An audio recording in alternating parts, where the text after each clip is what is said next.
Good evening once again, ladies and gentlemen. On behalf of the West Springfield staff and faculty, we welcome you to Tugwell Yards and tonight's ball game.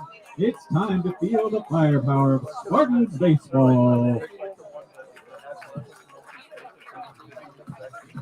Now, here are your 2023 West Springfield Spartans. In right field, Jake Treasure.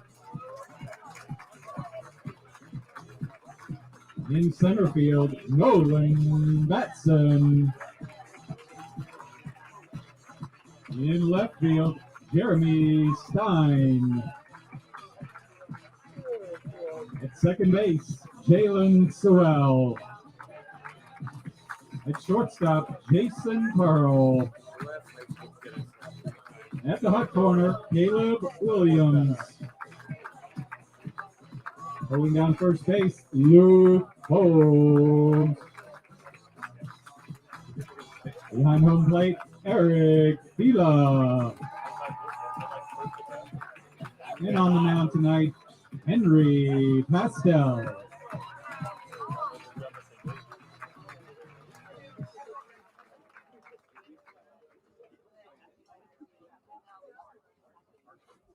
Now, please rise if you're able and direct your attention to our flag in center field as we honor America with the national anthem. Oh, can you see by the dawn's early light what so proudly we hailed at the twilight's last gleaming, whose broad stripes and bright stars through the perilous fight o'er the ramparts we watched were so gallantly streaming, and the rockets rang around and those bursting in air gave proof through the night that our flag was still there. Oh, say does that star-spangled banner yet wave o'er the land of the free and the home of the brave. Let's play ball. Good luck, boys. It is time at last for state playoff baseball, and it's going to be between Madison and West Springfield here tonight at Tugwell Yards, the home stadium of the West Springfield Spartans. We're here live just after 7:30 p.m. Eastern. I'm going to be your play-by-play broadcaster, Calvin Kaplan, for tonight's matchup. And both teams with their seasons on the line and both familiar with state titles in recent memory. For West Springfield, they were the 6A region champs back in 2018, took down the state title that year as well. And for Madison, just 2 years ago, they won the 6D region and the state. Last year, eliminated in the first round of the district tournament, did not even make the region tournament after a disappointing 12-8 year. But now the Warhawks come into this matchup at 20-5, fantastic record against the 19-6 Spartans. So Spartans, for how they got here, a 14-5 regular season. They were second in the 8-team Patriot District, did lose the district final 5-3 against Lake Braddock, the top team in the state in the Max Preps VHSL state rankings. Although West Springfield did win their 15-team Region 6C with a 5-2 win over Lake Braddock. As for Madison, they've had 4 straight one-run games, had a streak of 3 straight walk-off wins, 1 on a sacrifice fly to win their district, 1 on a single to win a 10-inning region quarterfinal, and 1 on a walk-off hit by a pitch to beat Oakton in the region semifinal before dropping 1 in 10 innings in the region final to Westfield, which is why they're on the road tonight. You just heard the lineups a few minutes ago as we head into the top of the inning. For the Warhawks, leading off, as always, is the left-handed catcher, Connor Moore. The shortstop, Mac Lewis, will hit second. Superstar 6'7" pitcher and Alabama commit, although a projected first-round MLB draft pick, Bryce Eldridge, will hit third. Jason Cassidy, the third baseman, will hit fourth. The right-hander, Eli Navarro, slots in at fifth. Nico Papathanasu, the first baseman, follows at sixth. Cooper Charneko, the left fielder, is seventh. Hector Orozco, the center fielder, is eighth. And Kyle Terrell, the second baseman, is ninth. For the Spartans, Henry Pastel, who's been stellar on the mound this year, will take the hill. At catcher is Eric Fila. Lucas Holmes and Jalen Sorrell on the right side of the infield. Jason Pearl and Caleb Williams on the left. Jeremy Stein is in left. Nolan Batson's in center. And Jake Trezor's in right. We're going to get started with some baseball, and it's going to be Connor Moore stepping it up for the Road Warhawks first in the top of the first inning as we get underway in this VHSL Class 6 state quarterfinal. Moore steps into the box, and Pastel comes set. Right-hander winds and delivers. First one misses outside for ball one. Moore struggled last game. He's typically very efficient and effective at getting contact at the top of the order. Was 0 for 5 for a strikeout, though, last time out. Will look to get back on base. And again, that was in the 10-inning thriller against Westfield. He's now taken 2 out of 3 against the Warhawks this year as that pitch is in the dirt. The count is 2 balls and no strikes on Connor Moore. Mac Lewis stands on deck, and like I have mentioned in the past, this trio of lefties between Moore, Lewis, and Eldridge to start off the top of the order, normally been very effective. Eldridge, of course, smoked a home run last game, but Lewis was 0 for 3 with a couple walks last game. They'll try to get their bats alive here. That one misses outside. So far, a good start for Connor Moore. For the Spartans, they have an excellent senior trio of pitchers between Henry Pastel on the mound right now, Eric Fila, who's catching, and Jake Treasure in right. All 3 have been excellent and dominant, helping this team have a successful year. As that one misses high and away for ball 4. It's going to be a 4-pitch walk to Connor Moore. He'll jog over to first, reaching base as the first batter of the game. And now it's going to be the left-hander shortstop, Mac Lewis, stepping up. Again, like mentioned, Lewis was 0 for 3 for 2 walks last game against Westfield. That was a 4-3 loss for the Warhawks in 10 innings, ending on a ground out by Daniel Nielsen. Eldridge pitched 8 innings in that game, topping 100 pitches, had 10 strikeouts, 3 runs, 2 earned. He'll be on deck, stepping in after Lewis comes to bat. Moore takes his lead off first. Actually, it's Henry Navarro pinch running for him. The wind in the pitch. That one's right down the middle for strike 1. First strike of the game for Henry Pastel. Lewis steps out of the box, taps the plate, steps back in. Navarro takes his lead again. Shortstop Pearl shifted toward the second base bag. The pitch is low and in the dirt. Navarro almost went for second, had a large lead. Will not go. The count is 1-1. Good job by Fila, who is an excellent defensive catcher, to keep that one in the dirt and in front of him. The count is 1-1. Pastel, the right-hander, comes set. Long pause, the wind and the pitch. That one's going to be high and away. 2 balls and a strike for Mac Lewis, who's drawing another favorable hitter's count. Eldridge taking his hacks on deck. One of the most effective 2-way high school players in the country this year. As Pastel comes set, throws over to first. Navarro, with a large lead, has to come flying back and will do so safely.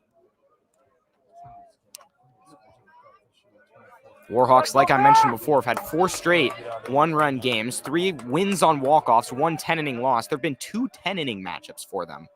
They've played a combined 27 innings in their last 3. A lot of stamina required for that as Navarro gets back safely again. First one was against Wakefield. It's a walk-off single by Jason Cassidy, who made it back-to-back walk-offs after he hit that sacrifice fly to win the district over Westfield. 2 balls and a strike. Pastel winds and delivers. That one's going to hit the outside edge, about bell high for strike 2. 2-2 on Lewis, who's going to try to stay alive. No score. Moore on first. Or Navarro, taking his lead. Pastel sets once again. Winds and delivers. That one's hit right up the middle towards shortstop. Pearl's got it. He steps on second for one. The throw is high. Lewis is going to reach first. Navarro speeds over to third. And it looks like, after trying to get a double play, the Spartans will record neither out. So Navarro stands on third after the error. Lewis has reached first. Henry Navarro at third base, square number 12. Mac Lewis will stay at first. Batting now, Bryce Eldridge.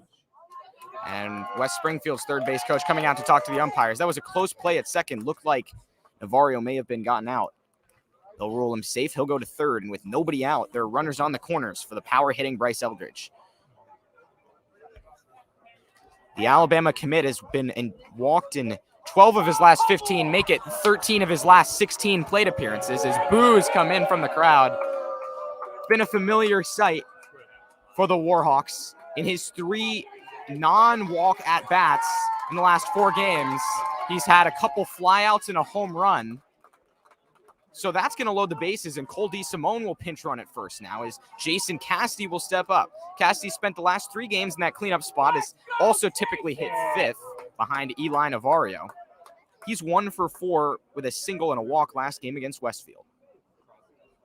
And Eldridge was 1 for 2 with a home run and 3 walks last game, as there's a meeting at the mound with the bases loaded and nobody out.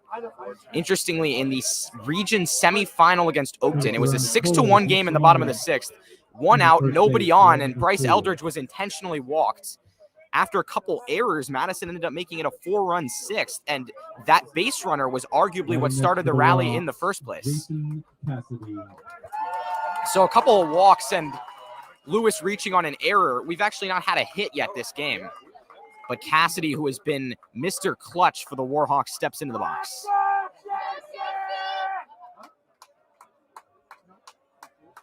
Pastel sets. The wind in the pitch. That one misses low and away, blocked by Fila. Does not go to the backstop for ball 1. Count is 1-0. Last game, the Warhawks in the 8th inning had the bases loaded and nobody out, with the game tied with a chance to walk it off. But Mitchell Mortensen recorded 3 straight strikeouts for Westfield to get out of that one, and they eventually won the game. Count is 1-0. Throw over to second, and the runner Lewis is back safely. It's Navarro on third, Lewis on second, Cole DeSimone on first, and Eli Navarro, older brother of Henry Navarro, stands on deck. Cassidy, the first right-hander in the lineup, as is typical. Here's the wind in the pitch. That one misses just outside. 2 balls and no strikes. Pastel struggling to find command so far. It's been a long inning. Still has not recorded an out or allowed a hit. Count is 2-0. Here's the set. The wind in the pitch. That one's going to hit him right in the helmet. And that hit by a pitch will drive in the first run. Cassidy is okay. Fighting it off, not even shaken up. Couple of walks, a hit by a pitch, and a man reached on an error. The Warhawks haven't even needed a hit to get up 1-0 in the top of the first. Now Eli Navarro will step up. Eli Navarro. He's been getting solid contact as of late at the dish. Had a couple singles last game.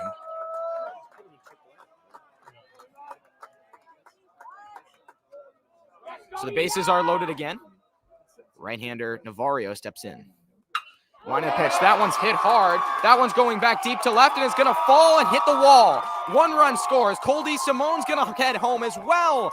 2-run score and a stand-up double for Eli Navarro. First knock of the game for the Warhawks, and it's 3-0.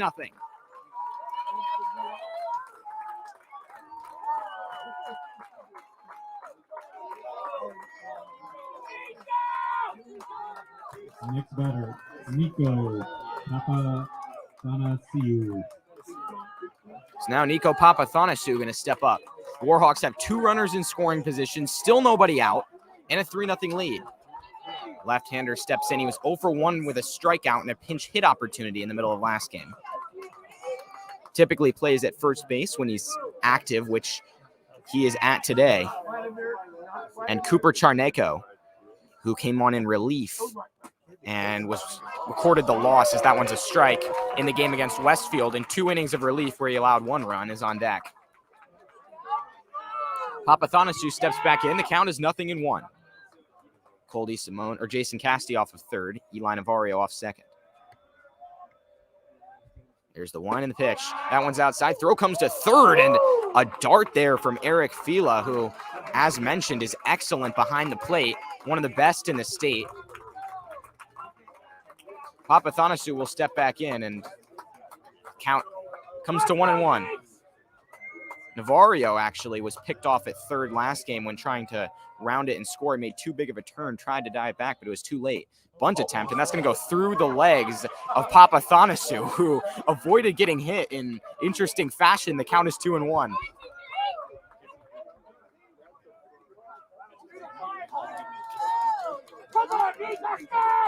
Papathanassiou steps back in. Here's the set. The wind and the pitch. That one's fouled back to the backstop. Count is 2-2. Nobody out. Runners on second and third. Top of the inning in this VHSL state quarterfinal for the Class 6 region. Papathanassiou steps back in. Nobody out, and it's a 3-0 game. Pastel comes set. Target is in. The wind and the pitch. Another foul ball to the backstop. Papathanassiou staying alive.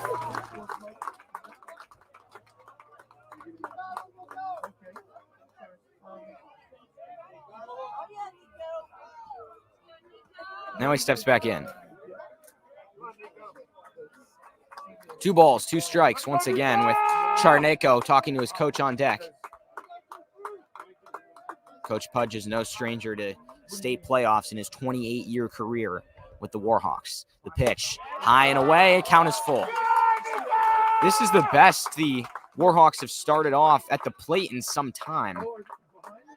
This is a team that Coach Pudge has talked about, been built on pitching and defense, not necessarily the bats, outside of course, Bryce Eldridge's stardom. Here's the wind and the pitch. That one's inside, and that's going to be another walk. Papathanassiou heads to first, so still only 1 hit allowed, but the bases are loaded again. That is the 4th walk, if you count the hit by a pitch, which, of course, is registered as a walk. And Charneko now step in. Right-hander. Outside of the box. Another visit to the mound from Eric Fila, and he'll head back to the plate. Charneko, the 7th batter through the order. It's 1 for 3 with a double and a sacrifice bunt last game.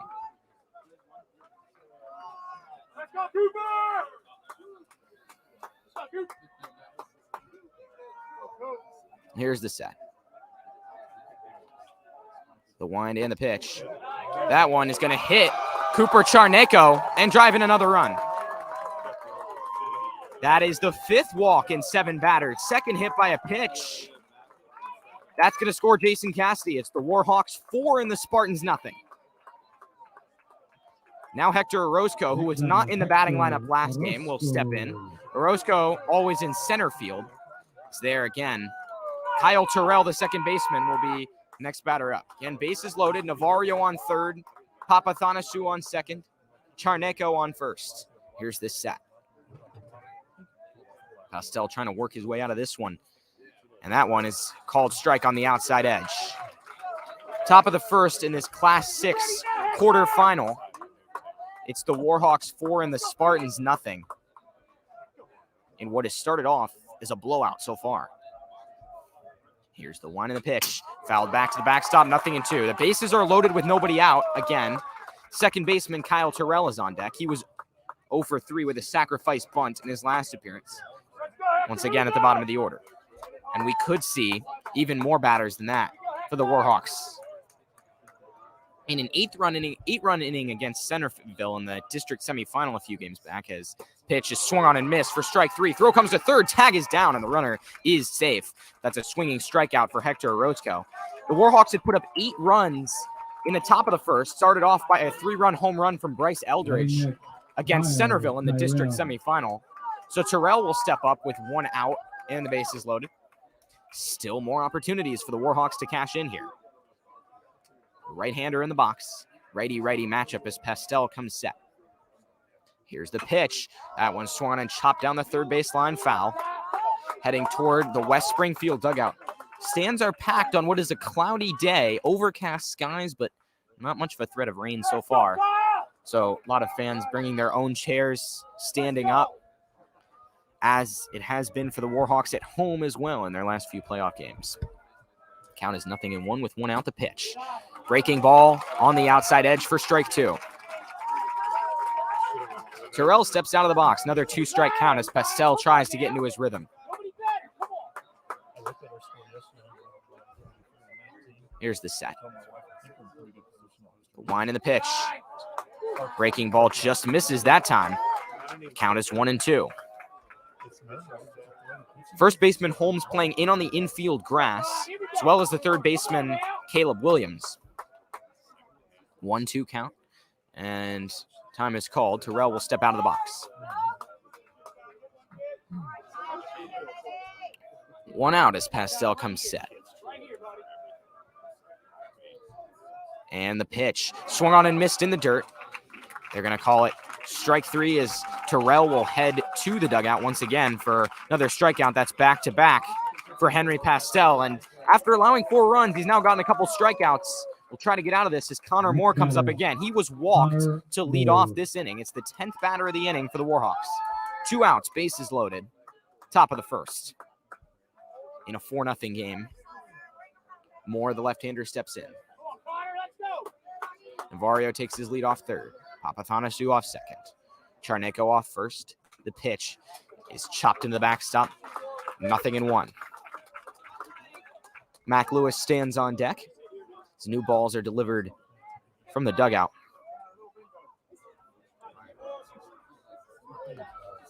Nothing in one as Moore steps back in.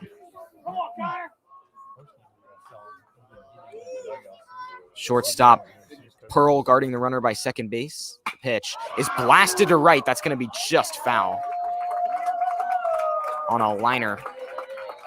Just past the dugout on the first base side. It's 0-2. And now some noise coming from the West Springfield fans, who a moment ago looked like they might allow 6-7 runs this inning. Still possible, but now they have a chance to get out of it with a strikeout. The count is 0-2. Pastel comes set. Winding the pitch. That is way high and away. In a similar spot to the pitch that hit Jason Cassidy in the helmet. Count is 1-2.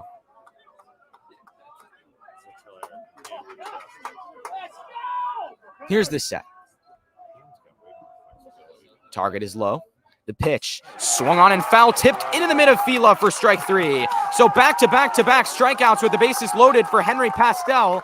Limits the damage to 4 runs, but that's a lot of run support for Bryce Eldridge, who will be on the mound in the bottom of the first after this in this VHSL Class 6 state quarterfinal.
Back for the bottom of the first. The camera a little bit crooked right now. Apologies for that. I'm working on adjusting it between innings.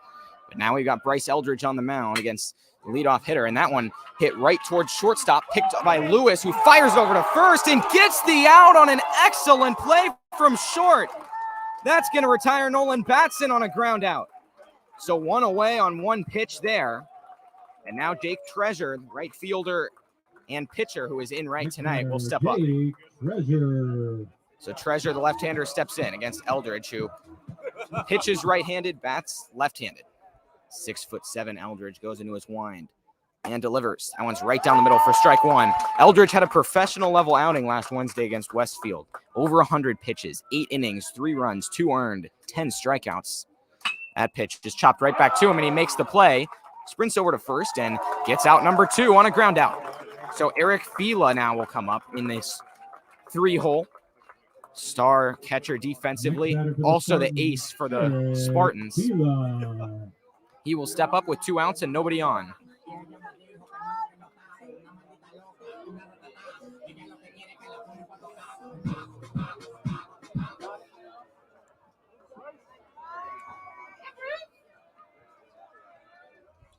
Here's the first pitch of the at-bat, a breaking ball in there for strike 1 on a slider. One of Eldridge's best pitches there. Tends to clock in the low 80s. That's 0-1. He's working quickly. Line in the pitch. Swung on and missed on a breaking ball, low and away for strike 2. Jeremy Stein, the left fielder, is on deck. This could end up being a quick inning for the Warhawks.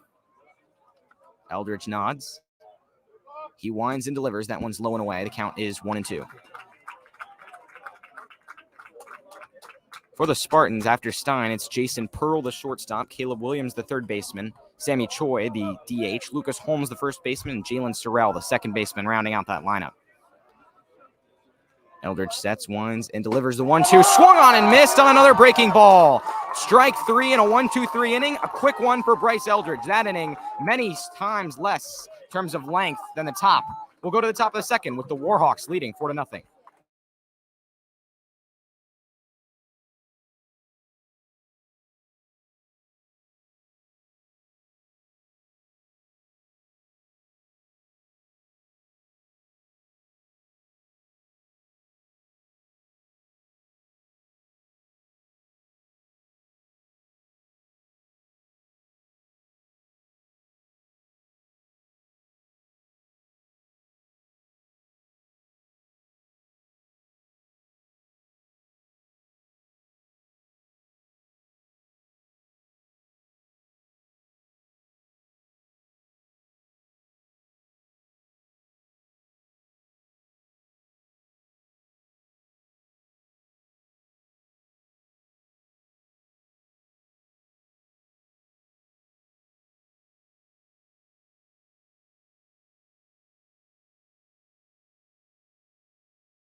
Back for the top of the second with what should be a better camera angle. Mac Lewis. Warhawks had 10 batters in the last inning, and Mac Lewis, the shortstop, will step up. He reached first base on an error his last time. For the Warhawks in the field, which I wasn't able to read last inning, Connor Moore is catching for him. At first base, Nico Papathanasu. Second base, Kyle Terrell. Mac Lewis is at short. Jason Casti at third. Cooper Charneco in left. Hector Roscoe in center. Eli Navarro in right. And Bryce Eldridge on the mound. The pitch is fouled to the backstop for strike 1. So Henry Pastel had the bases loaded and nobody out with a 4-run deficit. And that's where it stayed as he struck out 3 batters in a row. That count is 0-1. Meanwhile, it was a 1-2-3, quick 1-2-3 inning for Bryce Eldridge, helped by an excellent defensive play from Mac Lewis. He chops that one through the second base hole. Diving stop is not quite made As Sorrell's not able to recover in time, it will be a single for Mac Lewis to lead it off. So Lewis, a solid contact hitter, reaches base. He's at first with nobody out. And the question is, will they intentionally walk Bryce Eldridge here? Bryce Eldridge. Eldridge steps in, and it looks like they're going to let him hit. He walked his first time.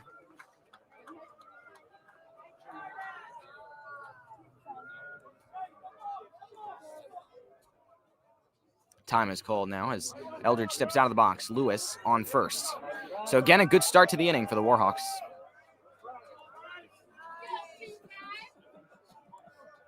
Here's the set from Pastel. The one in the pitch. Eldridge swings and misses on a breaking ball low for strike one. Nice curve there into the bottom of the zone. Eldridge has had 3 home runs this postseason, 1 against Centerville in that district semifinal, 1 against Westfield in the district final, and 1 in the region final against Westfield last Wednesday. Here's the pitch, high and away. Count even at 1-1. Not many players in any level of baseball are 6'7" and can play two-way the way Bryce Eldridge does.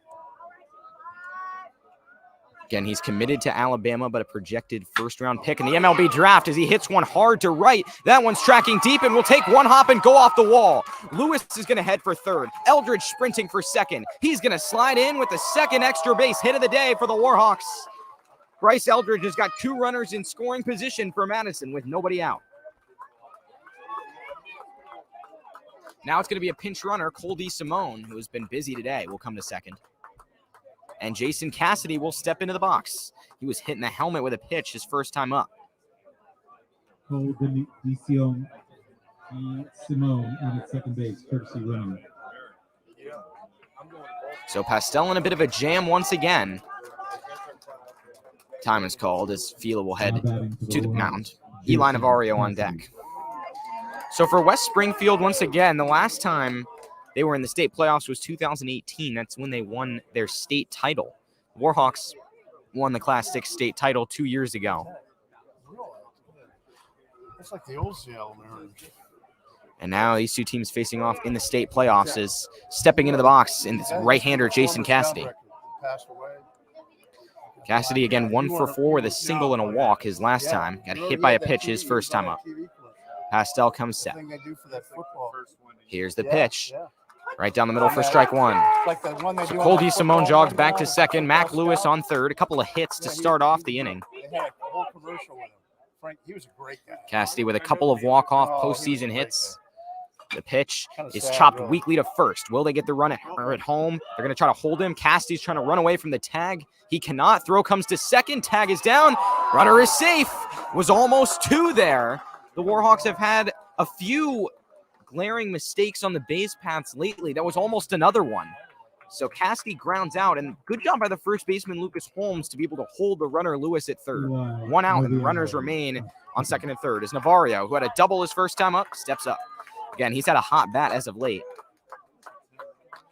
Also had that walk-off hit by a pitch in the region semifinal against Oakton. Top of the second here with a 4-0 Warhawk lead in this Class 6 state quarterfinal. Here's the pitch. This is just outside for ball 1 with 1 out.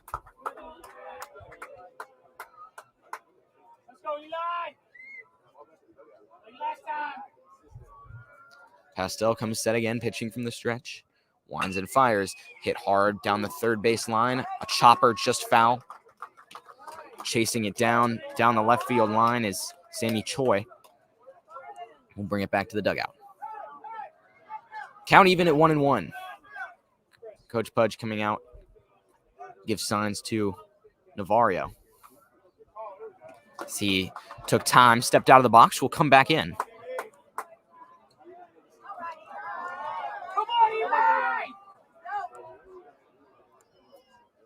Pastel starts to wind, steps off, looks at third. And now we'll step up onto the hill.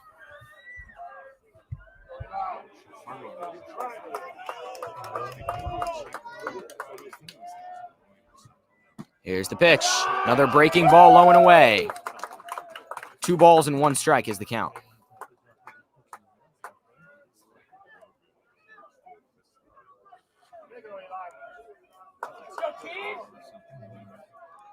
Pastel working slower, of course, with runners on base. Outfield standing moderately deep against Navarro, who has some power for sure. That count is 3-1 as that one misses high. So for the Warhawks, again, they're coming off their 4-3 loss in 10 innings to Westfield in that 6D region final. Ended after a run was allowed in the top of the 10th. That pitch is high for ball 4. Navarro's going to draw a walk. That's another walk, the 6th of the game for the Warhawks in these first 2 innings. And Papathanasu, the left-hander, will step up with the bases loaded and 1 out.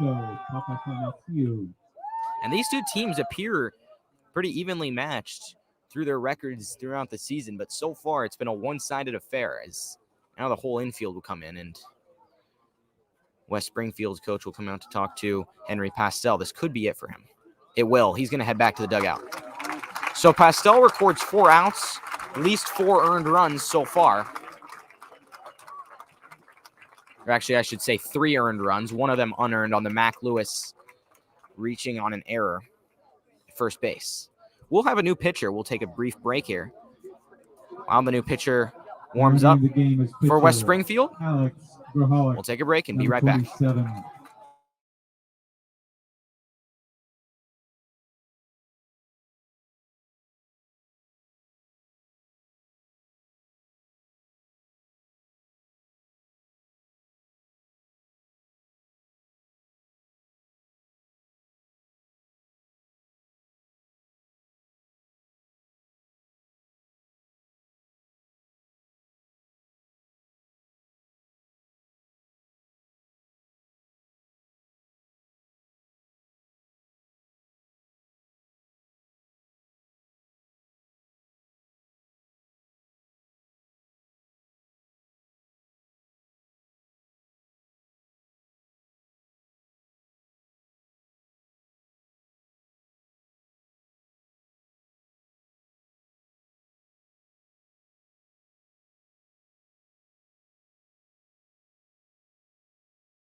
Back in a moment as West Springfield's new pitcher warms up on the mound. It's going to be the senior Alex Warhawk coming in for Henry Pastel. This Spartans team heavy on seniors with a very, very good year from all of them. Eric Fila is a senior. Henry Pastel is a senior. Jake Treasure is a senior. Many others in this starting lineup, and the rest of the team, all seniors, all trying to keep their high school baseball careers alive as Nico Papathanasu steps in with the bases loaded and 1 out for the Warhawks. Left-hander looks at the mound. He walked his first time up. The pitch just misses inside, just below the knees as well. Count is 1-0. Cooper Charneko is on deck. Lewis takes his lead off third as the Warhawks will try to add to their 4-0 lead. The pitch is a called strike at the knees on the outside edge. Count is 1-1. The Warhawks had 4 in the top of the first. Warhawk comes set in this state quarterfinal. That pitch is low, gets away from Fila. Lewis is going to head for home. He's going to score. A wild pitch from Warhawk allows another to score. There's 2 runners in scoring position once again, and it's the Warhawks 5 and the Spartans 0.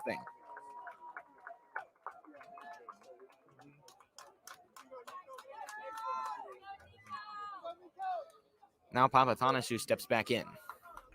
Count is 1-1 with 1 out. And Warhawk comes set.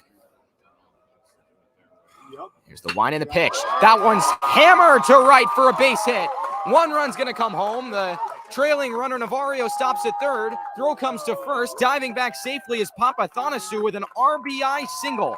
A knock into right makes this a 6-0 game.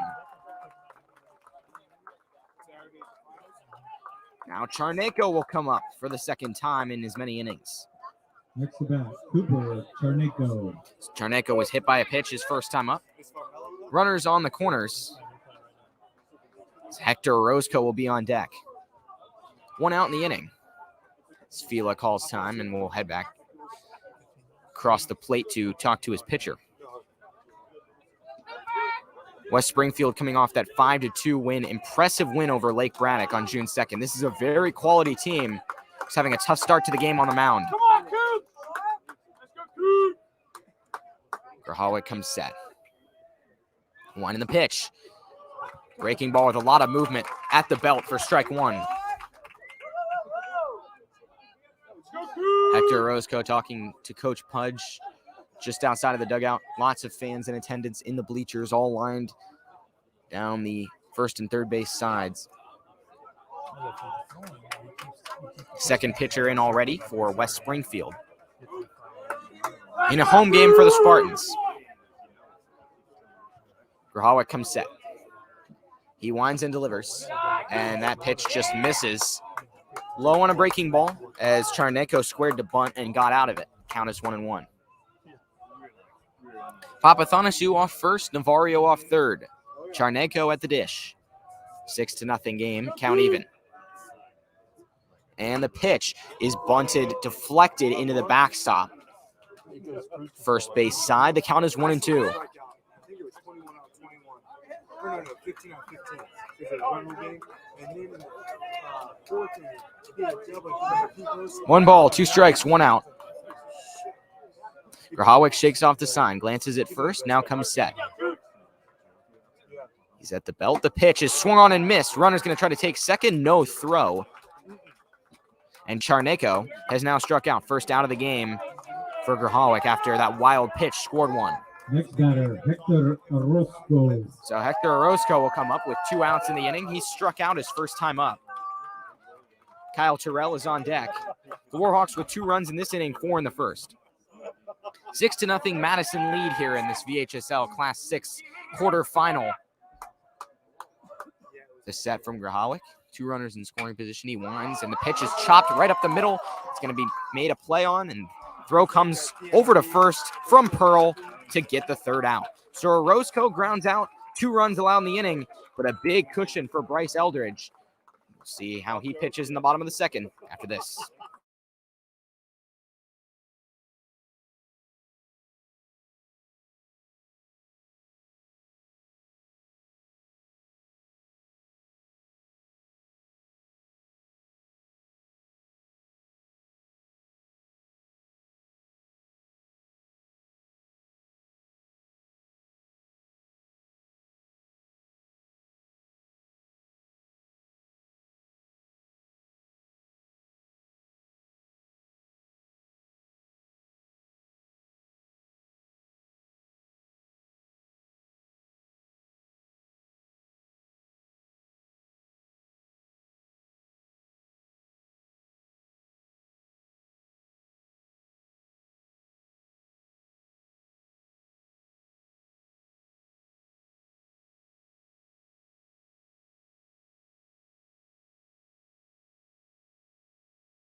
Bottom of the second for the Spartans, Jeremy Stein.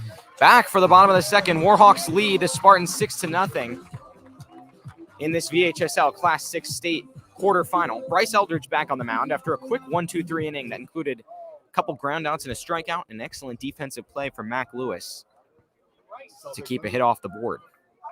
So Eldridge will face the cleanup hitter first, Jeremy Stein. He goes into his wind and fires.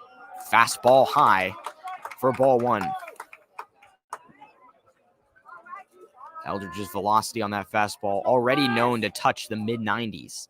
That next pitch is swung on and hit hard to left center. It's going to fall for the first base hit of the evening off of the Warhawks. The cleanup hitter Stein rounds first. He's going to gun for second and coast in with a stand-up double. Eldridge with excellent velocity. When you get a hold of those fastballs, it can go far. First hit of the game for the Spartans, and they have a runner in scoring position. Jason Pearl will come up to the plate. Looks like we'll have a pinch runner, or will we? Never mind. It'll just be Stein tossing his equipment to the dugout. Nobody out. Runner on second for the Spartans, who got some offense going here in the bottom of the inning. Back to the box, get to work.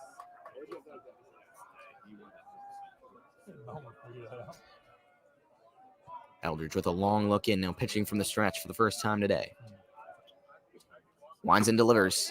That's a breaking ball at the belt for strike one. So Pearl at shortstop made the defensive play to get out number 3 in the top of the second inning. Count is now 0-1. Eldridge, as always, with great command of his fastball, slider, all the pitches. He looks back at second. And now he's going to wind and deliver. Fastball fouled off just barely. Count is 0-2. And at this level, able to pitch 90 or 95, you'll find that a lot of hitters are just too far behind you to even compete with the fastball alone, never mind any off-speed pitches. Eldridge comes set. No balls and 2 strikes.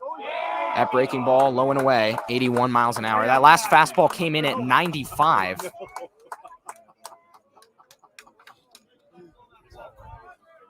One ball and 2 strikes.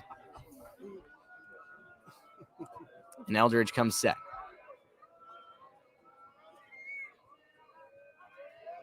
Here's the wind and the pitch. Just misses outside 81 miles an hour again. 2 balls and 2 strikes. Nobody out. Right down central, Jason. Get ready. Caleb Williams, the third baseman, will be on deck. Head down. Let's go, Bruce. It's like the Cape League. Eldridge with a longer at-bat here, comes set. Working slower with a man on base. The pitch.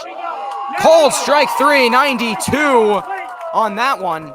Catching the outside edge. First down of the inning. Batting next for the Spartans, Caleb Williams. Now Williams, the right-hander, will step in with 1 out.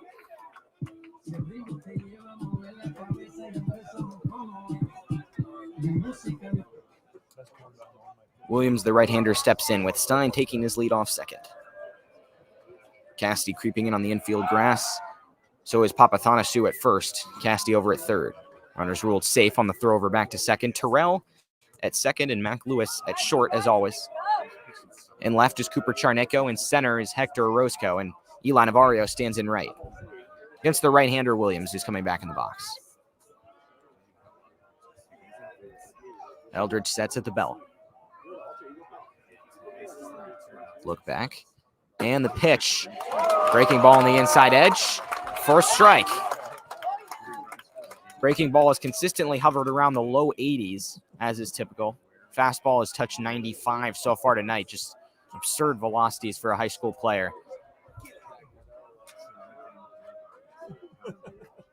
Count is 0-1. Here's the wind and the pitch. Breaking ball called strike 2 on the outside edge.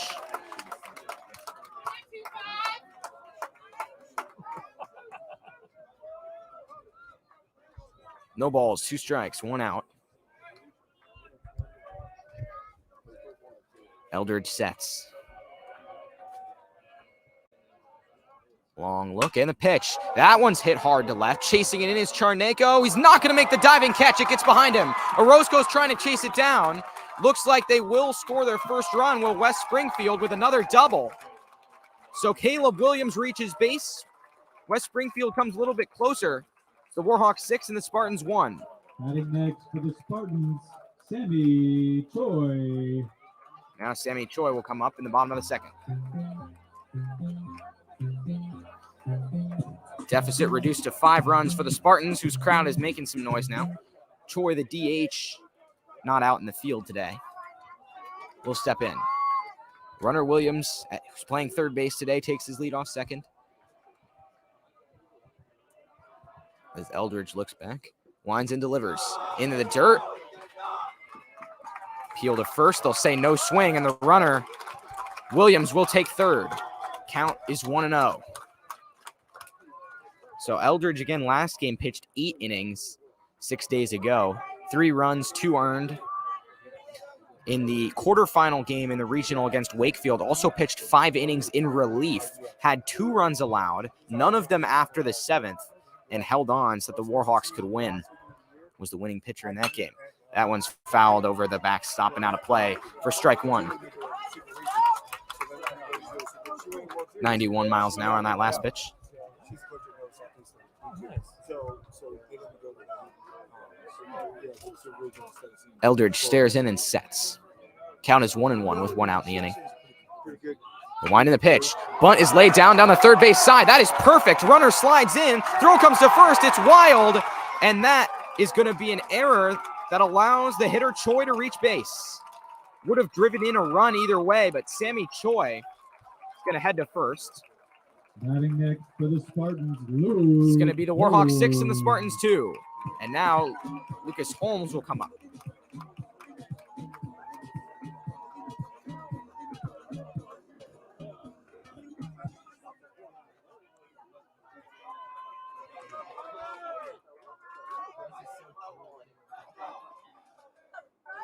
Another right-hander here for the Spartans as Holmes steps in.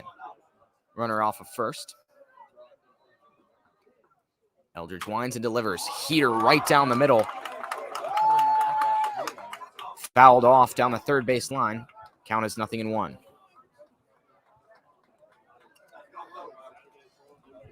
Holmes steps back in. Choi takes the lead off first. Large lead. Papathanasu guarding the bag. Eldridge with dirt on his uniform after his slide into second moments ago. Doesn't get the call there. Count is 1-1.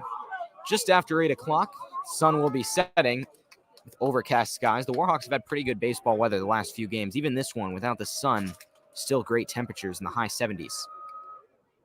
Next pitch is a breaking ball just high. Count is 2-1. So Eldridge, after a quick 1-2-3 inning, has allowed couple of runs. Both of them end up being earned as the sacrifice bunt attempt would have driven in the run regardless of the error. Here's the 2-1. Swung on and missed. Count is 2-2. Eldridge with 2 strikeouts today, facing his 8th batter. The runner takes the lead off first. And Eldridge comes set. Throws back over. The runner gets back safely. For a brief moment, it was interesting to think about, at least, that if the Warhawks built a big enough lead, it might pull Eldridge early from the game to preserve him potentially in relief for a Friday, June 9th game, or a game on Saturday, June 10th. As with a full start, he wouldn't be able to pitch again for the rest of the state playoffs. But now the lead is shrunk. That pitch is foul tipped in the middle more for strike 3. The third strikeout for Bryce Eldridge, who had 10 last game. He'll face Jalen Sorrell, the second baseman, next. Jalen Sorrell. So 2 gone in the inning with a runner on first. And Sorrell, the second baseman, steps in. West Springfield, led by Jason Olms as coach, preaches base running and 2-strike hitting as 2 of his finer points for his teams that they've emphasized, been proud of. He said in an interview late in the season. It's been an interesting story as he was a West Springfield alum, got to coach overseas in Germany and Austria before eventually becoming an assistant at West Springfield about 20 years ago.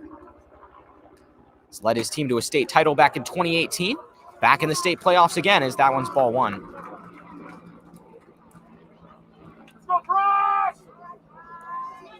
Count is 1-0. Runner takes a lead off first with 2 outs.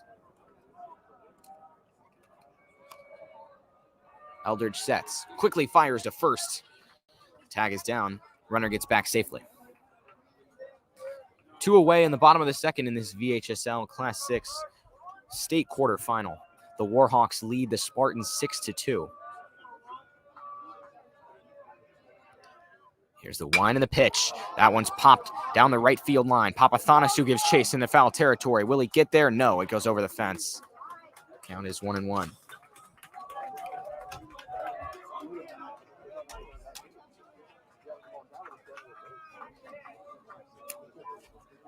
Eldridge steps back to the mound. It was interesting to see his matchup last game against second best prospect in the state of Virginia, Johnny Farmello, who ended up getting a couple singles, but also was out his first couple times up. Farmello, a projected 2nd-round pick in the MLB draft. An excellent contact hitter. That pitch is a called strike on the check swing there from Sorrell, making the count 1-2. Bryce Eldridge will try to get his 4th strikeout to get out of this inning with a runner on first and 2 outs.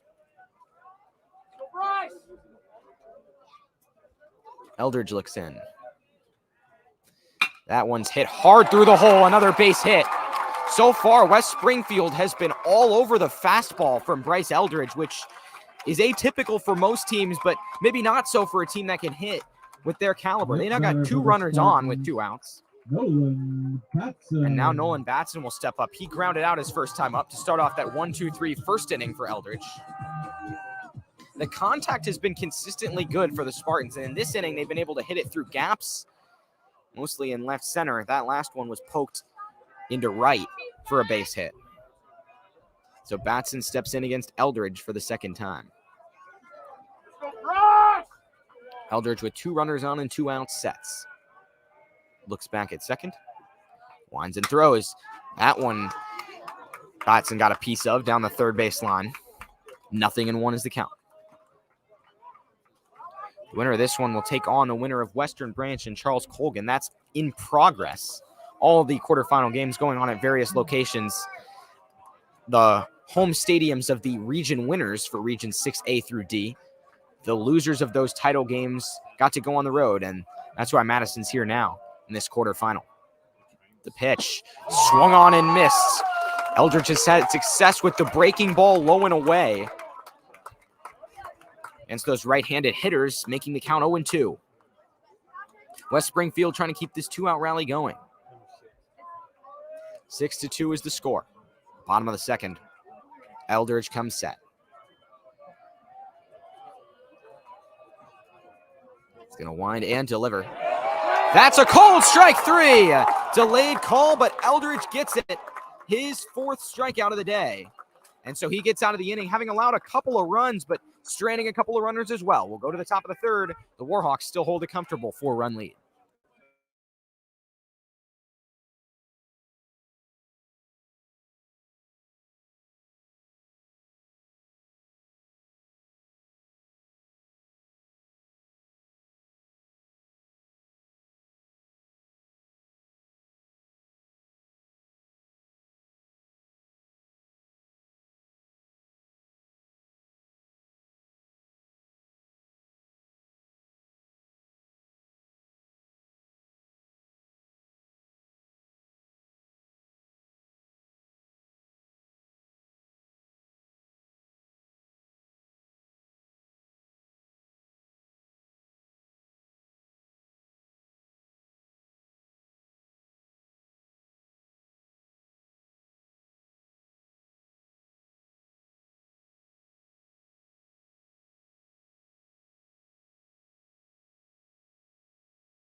As we get prepared for the top of the third, bit of breaking news from around the state.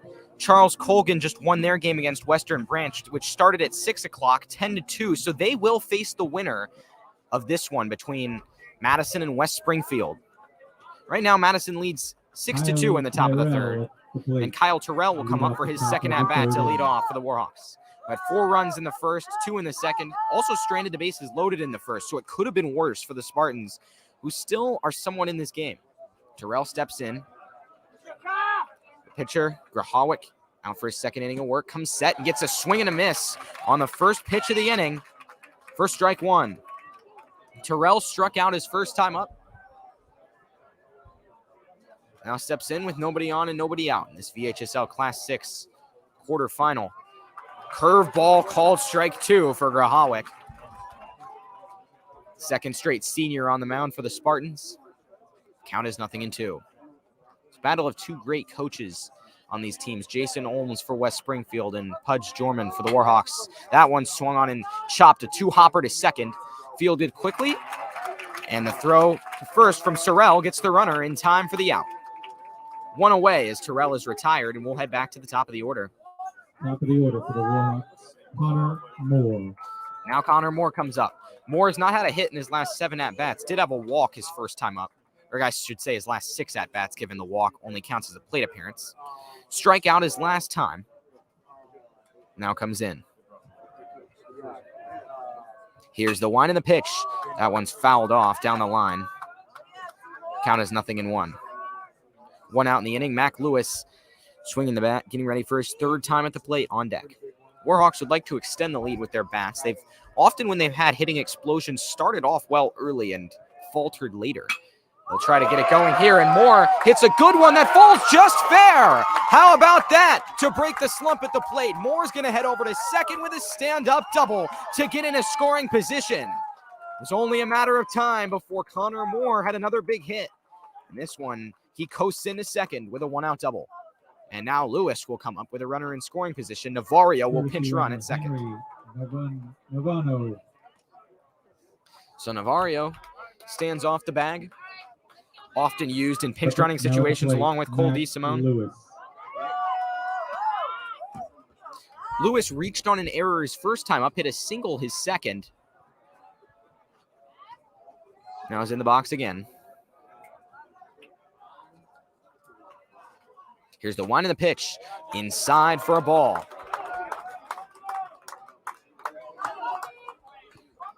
Lewis steps back into the box. Also starting quarterback for Madison football varsity, playing shortstop, left-handed hitter. Pretty classic in terms of a multi-sport high school athlete. Took Madison to the state finals in football as well. As that one misses inside, Lewis going to have to dodge. The count is 2-0.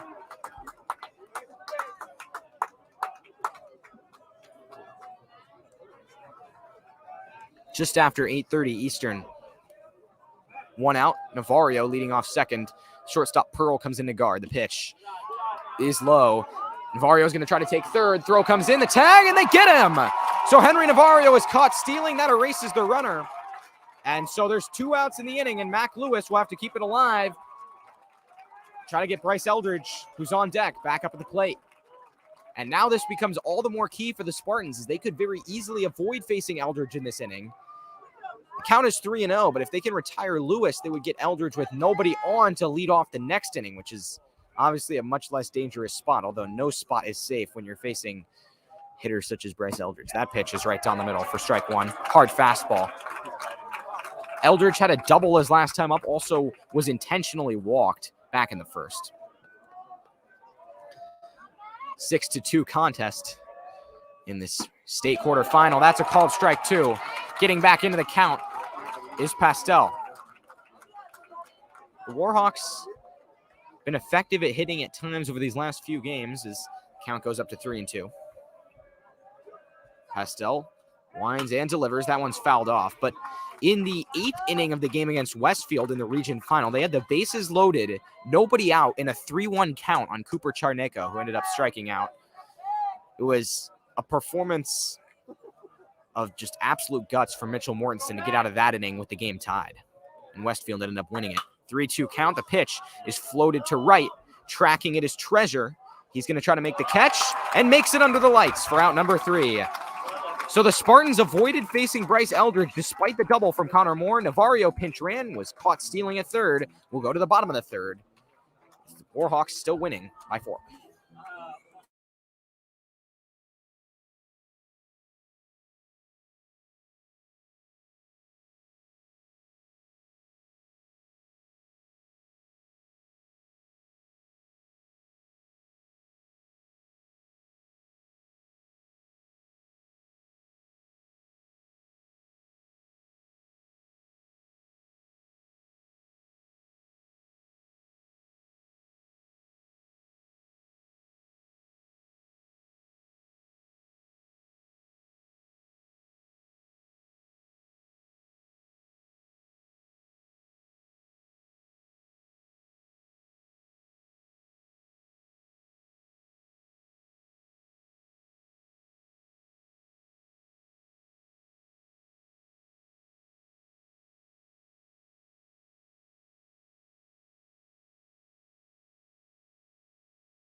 It's the bottom of the third under the lights in this VHSL Class 6 state quarterfinal. The Warhawks lead at 6-2, and Bryce Eldridge is back on the bump for his second time through the order. He faced the leadoff man, Nolan Batson, for the second time last inning. He's now going to face Jake Treasure, who grounded out his first time up. Eldridge allowed 2 runs, both earned last inning. That one misses low and away on a fastball for ball 1. The Warhawks had 4 runs in the first, 2 in the second. The Spartans added 2 in the bottom of that second inning. That next pitch misses for ball 2. So West Springfield, the key for them has been getting contact and barreling up those hard fastballs. As there's another one that's fouled off for strike 1. For the fastball, they're hard to hit, and when you're facing a guy who can touch mid-90s as Eldridge can, it's often have to just guess what pitch is coming as that one misses low. But if you can guess correctly and get your bat in the right spot, there is a good opportunity to fire it back the other way with excellent exit velocity. As the count is 3-1, Eldridge in danger of walking the leadoff man. That pitch is low for ball 4. Just misses there. So Eldridge starts off with a leadoff walk, not quite as sharp as he was last game against Westfield. The Warhawks have a comfortable lead, getting him more run support, which of course he benefited himself with a double of his own.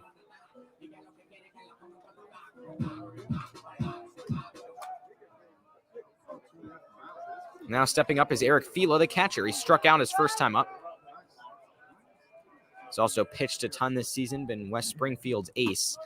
That one's just high for ball 1. Eldridge's pitch count also going further up. And, of course, last game he was very efficient through 8 innings, just over 100 pitches, was able to survive for a long time, especially since the Warhawks didn't have another game until now. They knew he could still be out there to start on regular rest, as that one's chopped toward the backstop. Count even at 1-1. What's the announced number? Bottom of the third in this 6-2 game. The Warhawks led it 6-0 at a point. And it started out as just an absolute onslaught of walks and hit by pitches from Henry Pastel, who eventually settled in. Then got removed from the game. Runner goes. The pitch is high. Throw comes to second. Good throw for Moore. The tag is down, but the runner is just safe. Executed well, but the speed of Treasure was a little too much. He had a good break on that pitch. Count is 2-1. So now there's a runner in scoring position with nobody out for the Spartans. State quarterfinal in West Springfield with their season on the line, playing like it here as their bats have come alive, and that base running that Jason Olms loves comes into play again there with a stolen base. Count is 2-1. Papathanassiou creeps in at first. That one's fouled off. Out of play. Also in left, replacing Cooper Charneko, is Carter Tuft. We saw Tuft start as designated hitter last game for the Warhawks. He was 1 for 5 there with a single. Now the count is 2 balls and 2 strikes. Eldridge, of course, has a high amount of strikeouts, 4 today so far. He looks back at second. The kick and the pitch. That one's fouled off just behind Moore. And he'll come out of his crouch. The throw comes back to the pitcher Eldridge there from West Springfield man Jason Pearl coming to retrieve the ball.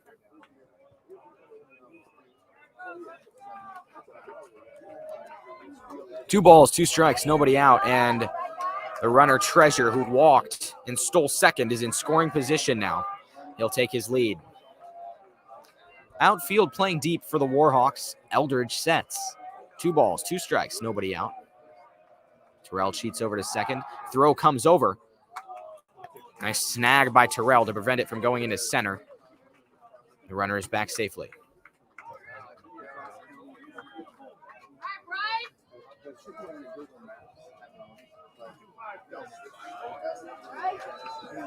Two balls, 2 strikes, nobody gone. Eldridge has had a lot of throwovers, as is typical for him. Doesn't like to allow those stolen bases if he can prevent it. He rocks and delivers. Nice job on a check swing by Fila to keep it alive. It's the heart of the order here for the Spartans as they'll try to drive more runs across, but Bryce Eldridge settling into more of a groove. But another long at-bat to drive up that pitch count. Night has almost fallen here at Tugwell Yards, named after the famous baseball coach decades ago from West Springfield. Here's the 2-2. That's going to hit him in the hip. Fila will head to first with a hit by a pitch. That's the first hit by a pitch all postseason on the mound for Bryce Eldridge. It's rare for him to miss the strike zone that badly in any form. Now there's runners on first and second with nobody out, and in the third inning, we'll have a mound visit. And again, to contrast this to last game, it wasn't until the 8th inning that Bryce Eldridge had a mound visit at all, given how well he was pitching against Westfield. Runner, Evan May at first base. So West Springfield will have a pinch runner. Evan May, the senior, steps over to first. So it's May on first, Treasure on second, nobody out. And it could be a rally here for the Spartans with the cleanup hitter Stein coming up. He started it off in the second with a double, which was very, very beneficial for West Springfield in getting 2 runs in that inning, as he eventually was driven across.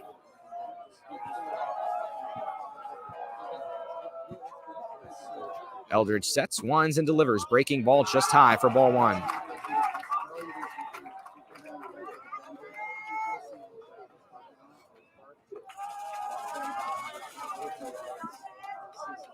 Stepping back in is the cleanup hitter.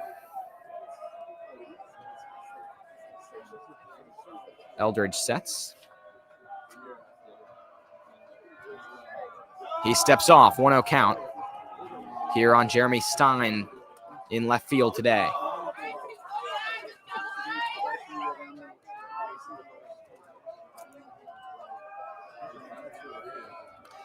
Eldridge sets once again.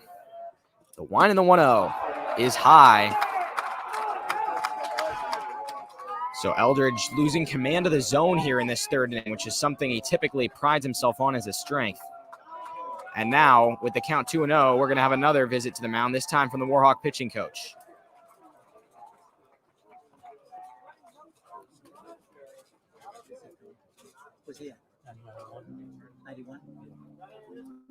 So Eldridge, his catcher, and his coach having a discussion here at the mound. And runners at first and second with 1 away in the bottom of the third. So far, at least to start off the night, the fastball for Eldridge touched 95, slider 81. And he's putting his all into every pitch now. In the postseason, these state quarterfinals, throwing as hard as he can, and still a senior in high school pitching that fast.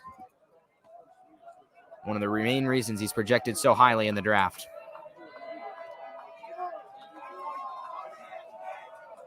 Back out of the mound visit. Here's the 2-0. Swing and a miss on a breaking ball low and away, but it gets away from Moore. Both of the runners will try to advance. The throw to third, and the runner's safe. So a wild pitch there. It had so much movement that it still generated a strike, even though it got away from the catcher. But the count is 2-1.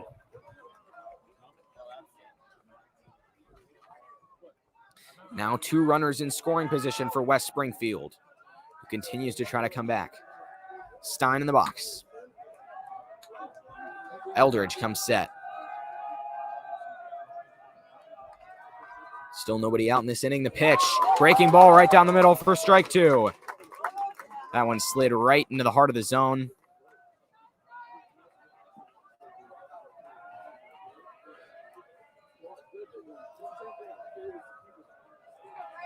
Now the count is even.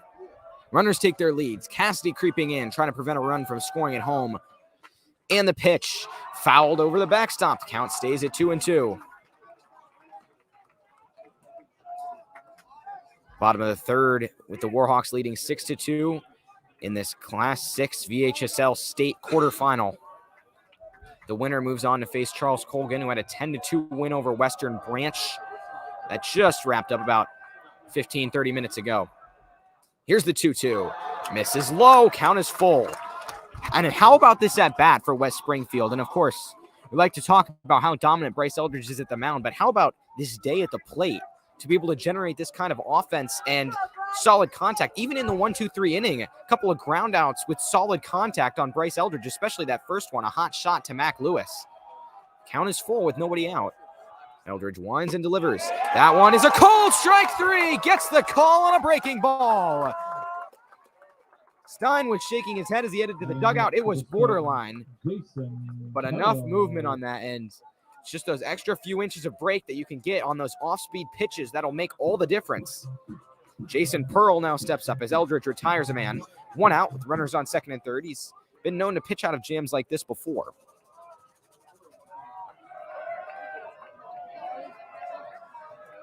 Eldridge now sets from the stretch. Winds and delivers. Bunt attempt. It's pulled back for ball 1. His first time up, Pearl struck out. Playing at shortstop today. We'll step back into the box in just a moment. 6-2 game, 1 out.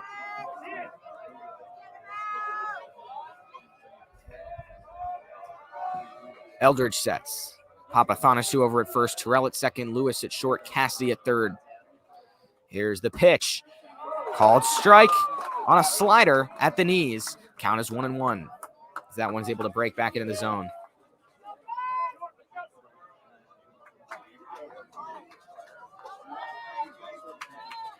One count the set.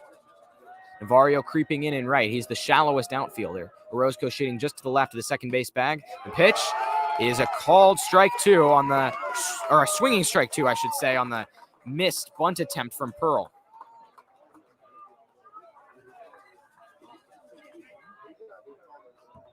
One ball, 2 strikes, 1 out. Runners on second and third. West Springfield trying to get at least 2 more across this inning. Bryce Eldridge trying to work his way out of the jam. The pitch. Fastball outside. Count even at 2-2.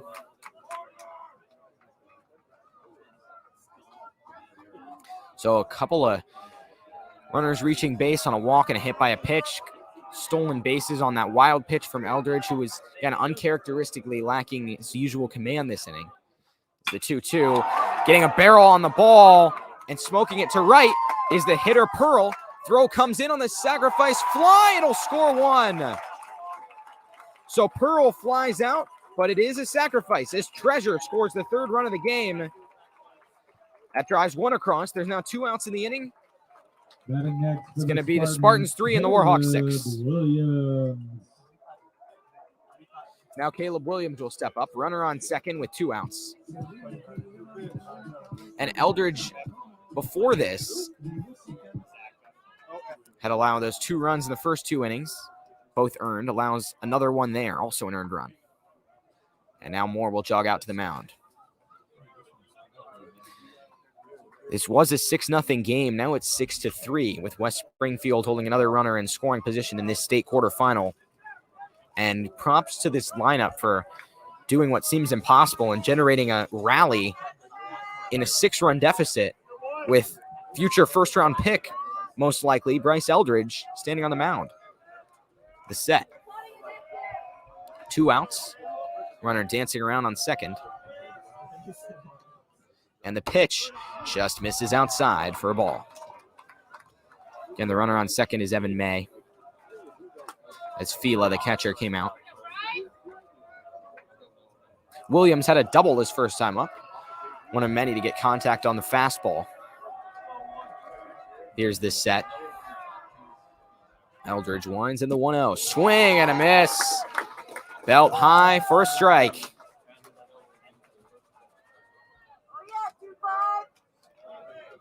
Count even at 1-1 with 2 outs.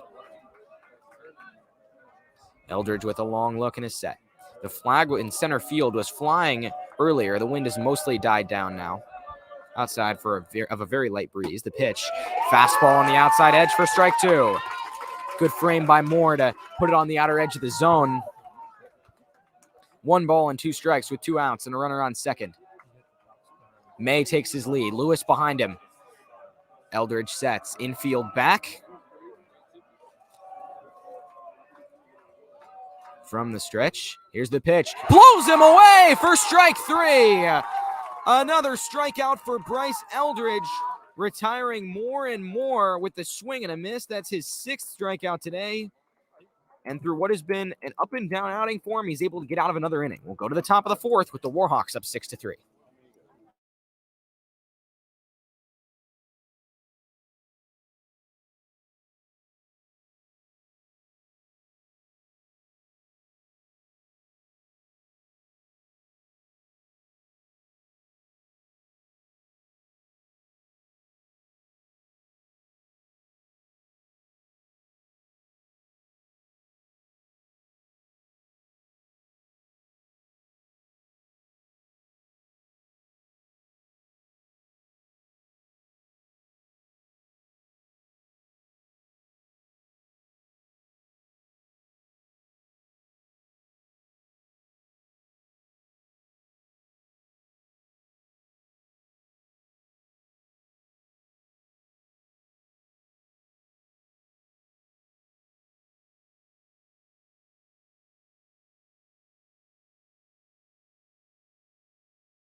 Top of the fourth, Warhawks 6, Spartans 3. And up first for the Warhawks for the third time today is the dangerous Bryce Eldridge. He was intentionally walked his first time up, hit a double his second time. There's nobody on a 3-run lead. Eldridge, they did pitch to him last time he was up. We'll see if they intentionally walk him here. It looks like they'll let him hit. For just the fourth time in his last 18 plate appearances, Eldridge will at least have a chance to not walk, assuming they don't end up walking him here anyway. Here's the wind and the pitch. Outside for ball 1. Again, Eldridge with a walk and a double his first couple times up at the plate. Now up for a third. Warhawk winds, delivers low and away, and Eldridge steps down to the box. He's seen this before. A lot of times, even when the pitchers will pitch to him. Oh, here comes the intentional walk. That's strange what we just saw, because we've seen this a couple of times. You have to wonder if, and I mean, I'm sure it's true that there's a factor of Bryce Eldridge that when he steps in the box, it just psychs you out, because we've seen pitchers. In fact, we saw this a few games ago with Oakton pitch to Bryce Eldridge and throw 4 pitches outside of the opposite batter's box when you can just intentionally walk him. This time they threw 2 balls and just decided, no, it's not worth it anymore. So he'll stand at first. Actually, it'll be Cole DeSimone at first with nobody out, and Jason Cassidy at the plate. The pitch is low for ball 1. But that's the first time this postseason that we've seen a team start an at-bat against Bryce Eldridge and say, never mind, halfway through. Next set for Warhawk. He winds and delivers low. Count is 2-0. Navarro on deck. For Cassidy so far today, he's hit by a pitch in the helmet, shook it off very nicely, and grounded out his next time after that. Navarro with a double and a walk today. Again, stands in the on-deck circle. Top of the fourth in a 6-3 game. That pitch is high, 3-0. And now some noise from the crowd as the Warhawks with that leadoff walk and a 3-0 count here have a chance to deliver a bit of a rally. They're up by 3 in this VHSL Class 6 quarterfinal. Wind in the pitch. Called strike as Cassidy was trying to jog for first.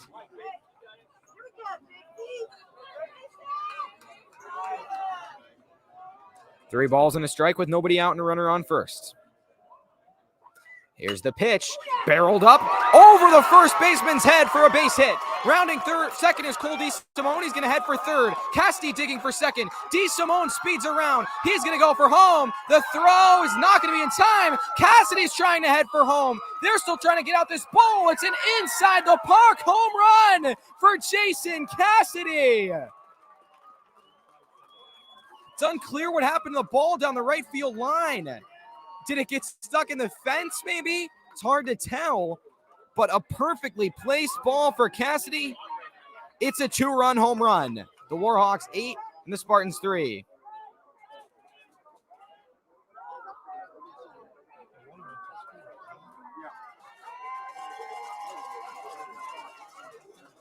So now it looks like they might be sending Cassidy back to second with a ground rule double. That might be the call here because it's hard to tell. Not really good view down the right field line, but the ball might have gotten stuck in the fence or something. So Cassidy had gone all the way around the bases. It seemed like they couldn't get the ball back into the infield. So they're going to give him a ground rule double as the ball got stuck somewhere. And now he will toss his equipment over to his first base coach. Still a big hit for Cassidy down the line. So it does drive in 1, not 2. They're going to have to hold Cole DeSimone over at third. So it's now the Warhawks 7 and the Spartans 3. But with nobody out, and Eli Navarro stepping up, a chance to drive in more as the Warhawks have extended their lead. Here's the wind and the pitch. Navarro hits that one hard to short. Fielded quickly by Pearl. Throw comes home, the tag, and the runner is out. So Navarro grounds into a fielder's choice there. But Cole DeSimone gets caught at home. Good throw there by Pearl to get the runner who was going. And now Papathanassiou will step up with 1 out. And runners on first and third after Cassidy advanced. 7-3 game in the top of the 4th. Warhawks have driven in 1. Papathanassiou walked and singled his first couple times up. And now he steps into the box. So the guy goes,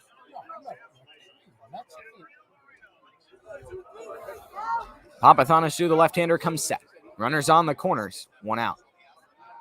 And stepping off with a little maneuver there is Warhawk looking at third, turns around, pumps it first.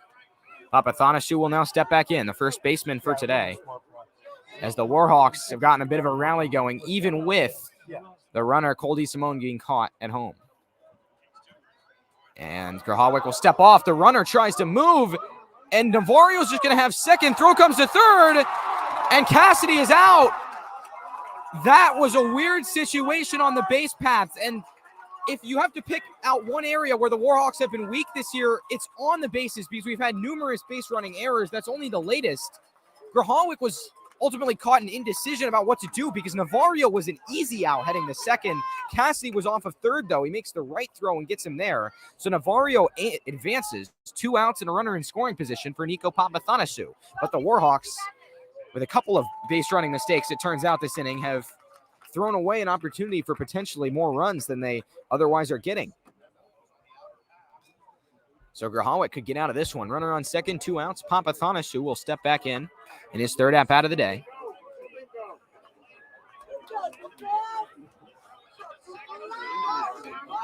So Navarro takes his lead off second the set. And the first pitch to Papathanassiou should come in a moment. Here's the pitch. Called strike on the outside edge. Navarro will jog back to second. Cooper Charneco, actually Carter Tuff pinch hitting for Cooper Charneco, and of course substituting in left field is going to be on deck.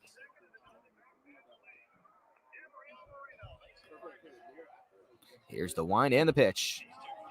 That one misses for a ball. Count even at 1-1.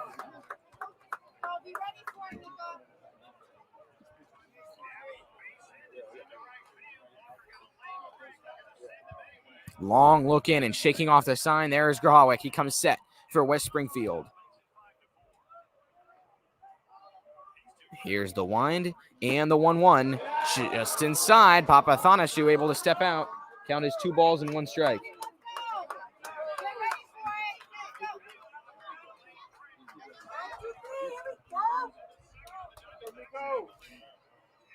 Here's the 2-1. The wind and the pitch. Fouled off to the backstop. Count at 2-2 now.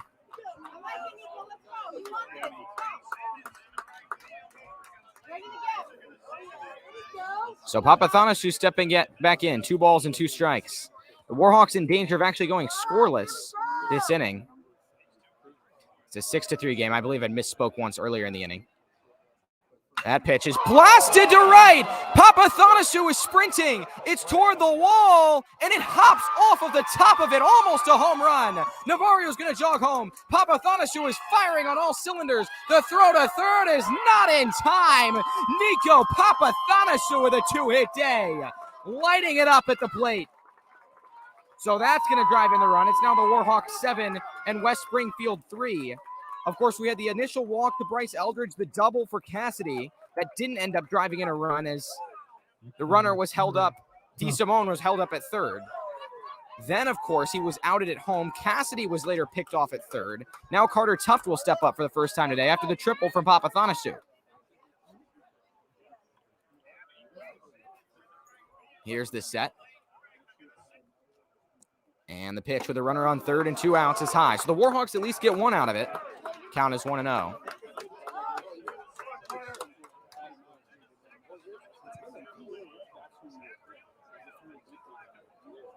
Another set here for Warhawk. The wind and the pitch. Misses low and away. 2-0.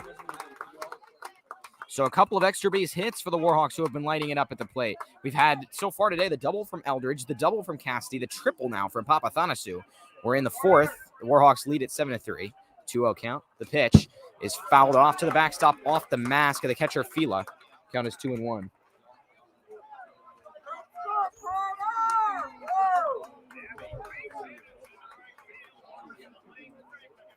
Two-one count with 2 outs. Orozco stands on deck.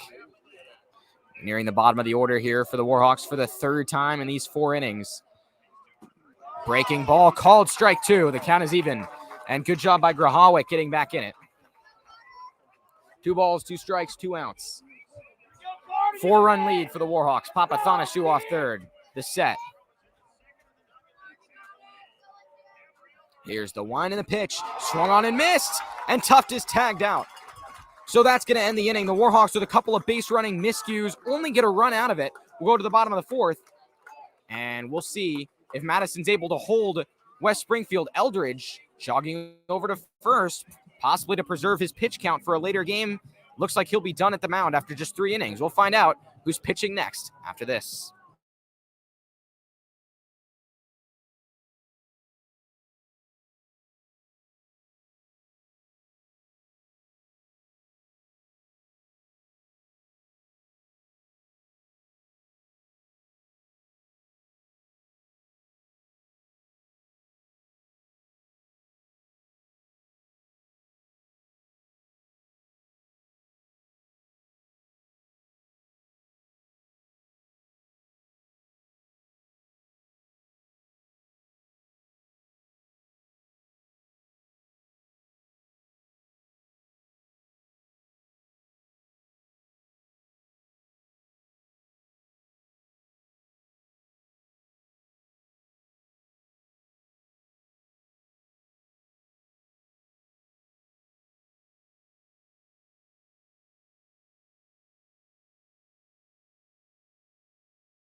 So Bryce Eldridge's day at the mound is done. He'll go to first, and in his place is Cooper Charnecko, who started the game in left field. We've seen Charnecko pitch, and actually each of the last 3 games, he has been great on the mound when he's had the opportunity.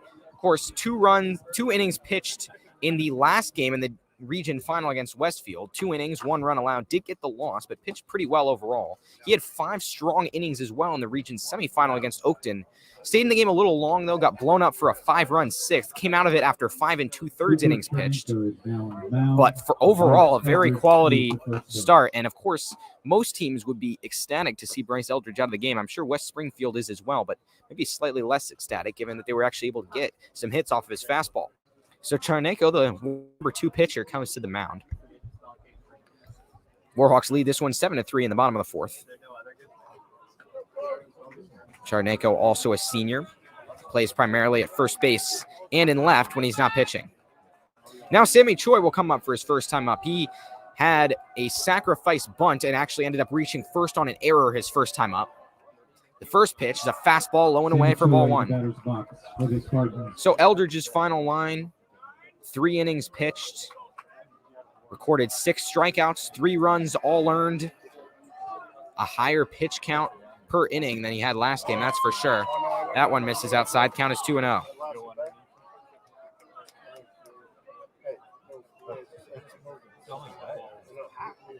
Warhawks lead this one 7-3 after a 1-run inning in the top of the fourth. 2-0 count, the pitch. Right down the middle, pops into the middle more for strike one.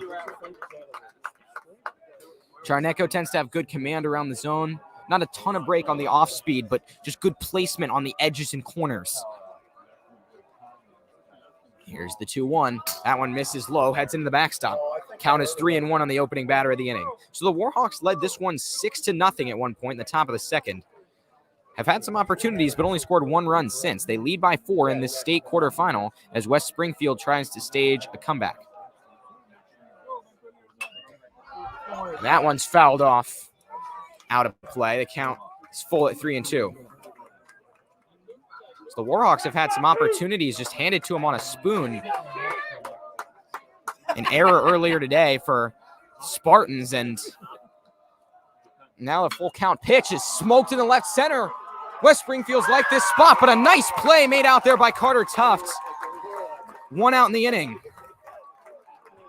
So Choi lines out to left, and Holmes will now come up. He had a strikeout his first time.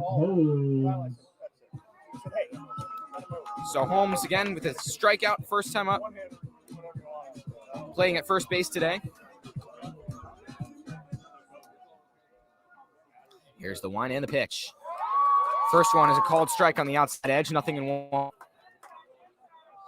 But of course, Madison has also generated lots of power at the plate, especially last inning with that triple from Nico Papathanasu. It's just been base running mistakes for that have been the issue as that goes to Lewis. He's going to fire for first, and Mac Lewis always excellent at shortstop, making another nice play. That's a ground out, and it's going to be out number 2. Cooper Charnecko pitching efficiently so far and trying to limit the inning, the 1-2-3 inning, to Jalen Sorrell, who will step up next.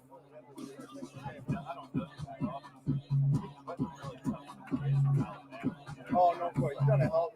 That happened. Charnecko looks in.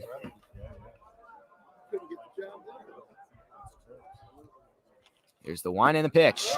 Breaking ball for a called strike.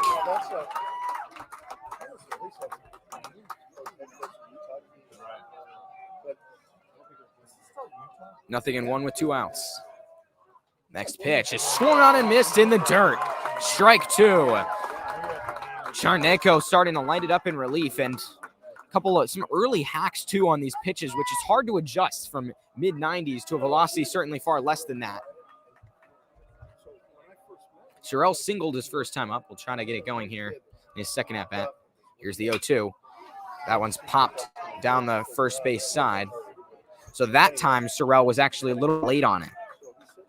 Count still at 0-2 with 2 outs.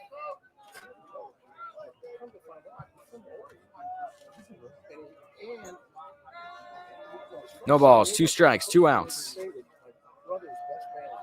A wind in the pitch. That's low. Moore blocks it in front of the plate.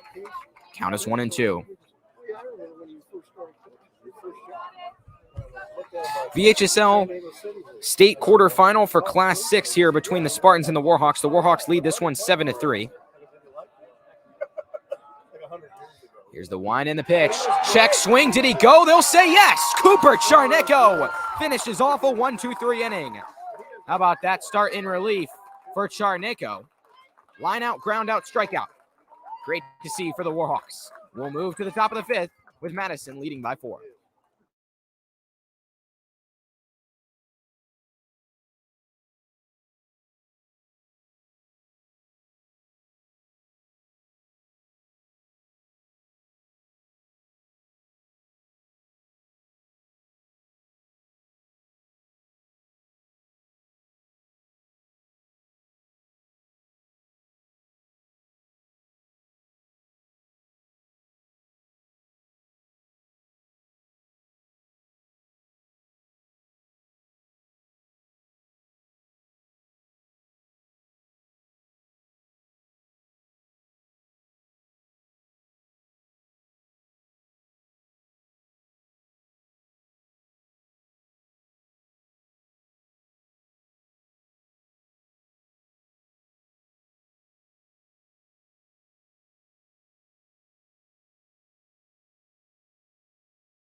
Hector Orozco. We're back for the top of the fifth. The Warhawks lead the Spartans 7-3 in this Class 6 VHSL state quarterfinal. Hector Orozco will come up.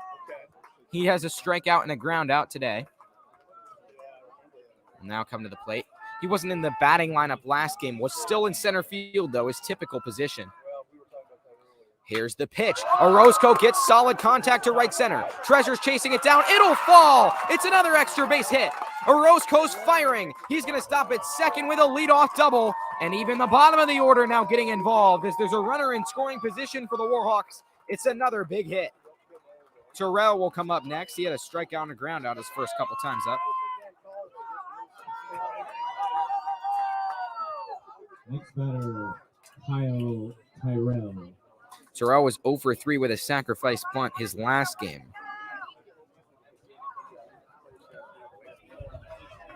Now he's going to step in, the right-hander back into the box. Orozco off second. He's been in a bit of a slump at the plate as of late, so good to see a big extra base hit. He rocked that one to right center. Warhawk winds, bunt attempt, called strike. Count is 0-1. Connor Moore on deck for his fourth appearance today. Warhawk looks in. Infield in for West Springfield. Here's the wind and the pitch. Bunt attempt right back to the pitcher. Warhawk's going to throw for first. It's going to advance the runner. Sacrifice bunt for Kyle Terrell is effective and gets Orozco to third with one out in the inning. So a sacrifice fly could drive him in, and Connor Moore will try to do just that. He's walked, struck out, and doubled his first 3 times at the plate. Top of the order for the Warhawks, Connor Moore. Mac Lewis stands on deck talking to Coach Pudge.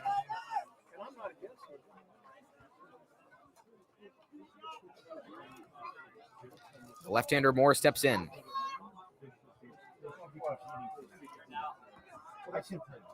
Warhawk sets, infield in to try to get the runner at third. The pitch is high for a ball. Orozco with the leadoff double will look to get in. It's another golden opportunity for the Warhawks. And the bats overall today have lit it up with 7 runs, contributions from all different hitters, even near to the bottom of the order with a lot of extra base hits. They now have 4. Moore almost made it 5 with a blast to right. That's going to fly over the fence foul. Count is 1-1.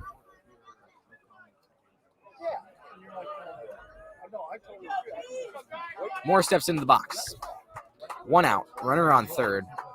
Everybody in the infield creeping in. Here's the high kick in the pitch. Swung on and missed on a heater just above the zone. It's up to 1-2.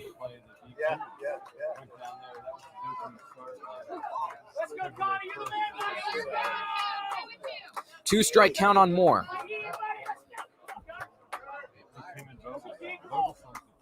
Warhawk sets.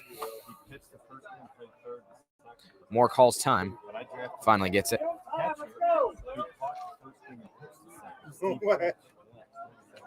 Now steps back in. Warhawk on the mound. Moore at the plate. 1-2 count. The high kick in the pitch is low and away. Gets away. Orozco's going to stay at third as it was knocked down the third base side by Eric Fila, who did a good job recovering. 2-2. Lucas Holmes is at first, Jalen Sorrell at second, Jason Pearl at short, and Caleb Williams at third in the infield for the Spartans. In the outfield, it's Stein in left, Batson in center, and Treasure in right. The catcher is Fila, and Warhawk is the pitcher. Here's the 2-2. Swing and a miss. Moore is retired on a strikeout. So 2 gone, and it's up to Lewis, who reached on an error, had a single, and had a flyout his first 3 times up. Bryce Eldridge is on deck, and another opportunity here for the Spartans to try to get out of the inning against Lewis with 2 outs and Eldridge looming. Orozco on third after his leadoff double. Infield is now back with 2 outs in the inning. Here's the wind and the pitch. It strikes into Lewis, and he's going to head to first. And in all likelihood, we could see the bases loaded here. Eldridge is already getting ready to walk over to first, it seems. After Lewis is hit by a pitch, Eldridge will step up. Runners on the corners, 2 outs. Dangerous spot here, and they're considering. And there goes the bat. Eldridge has walked for the 3rd time in 4 appearances today. Here come the Boo Birds. That is now, I mean, it's a incredible streak. 15 of his last 19 plate appearances he's been walked in. That's insane. His last 4 games. Also has a double today. 1 for 1 with a double and 3 walks. Great stat line at the plate. So the bases are loaded. 2 outs in the inning, and it's up to Jason Cassidy. And Cassidy is not a guy you want to face either. Has a double today. He was hit by a pitch. Has a couple walk-off hits under his belt in this postseason. And if he could drive in a run or two, it could really blow this game open. Maybe the most key at-bat of the game so far. Cassidy now jogging back to the dugout briefly to swap helmets with Eli Navarro. It seems like they took each other's helmets on accident.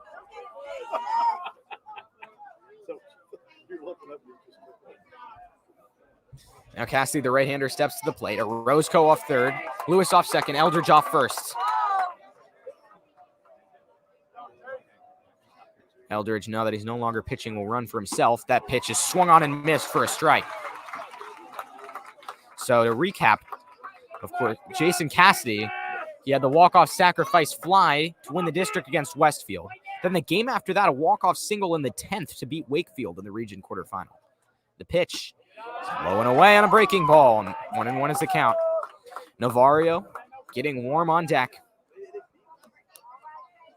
This middle of the order, this 3, 4, 5 spot has been the most effective as of late for the Warhawks between Eldridge, Cassidy, and Navarro.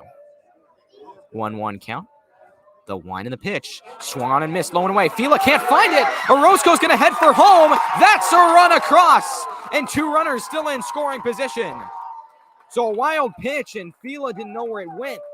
The Warhawks are now up 8-3 in the top of the 5th inning. 5-run lead. And that was a swing and a miss for Cassidy, so the count will be 1-2. Now it's a chance to drive in 2 more. 1 ball and 2 strikes. Lewis off third, Eldridge off second. The pitch is hit hard to short on a chopper, fielded by Pearl. He's going to look for first, throws, and slide attempt not in time. Cassidy grounds out to end the inning. But the Warhawks get another runner across. It's been an offensive explosion of impressive heights for Madison. We'll go to the bottom of the 5th with the Warhawks winning 8-3.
I want to take that scout back at West Springfield. Gave me those memory things.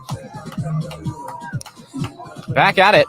Bottom of the 5th. Warhawks and Spartans, and Cooper Charnicko in for his second inning of work with a 5-run lead. Face Nolan Batson.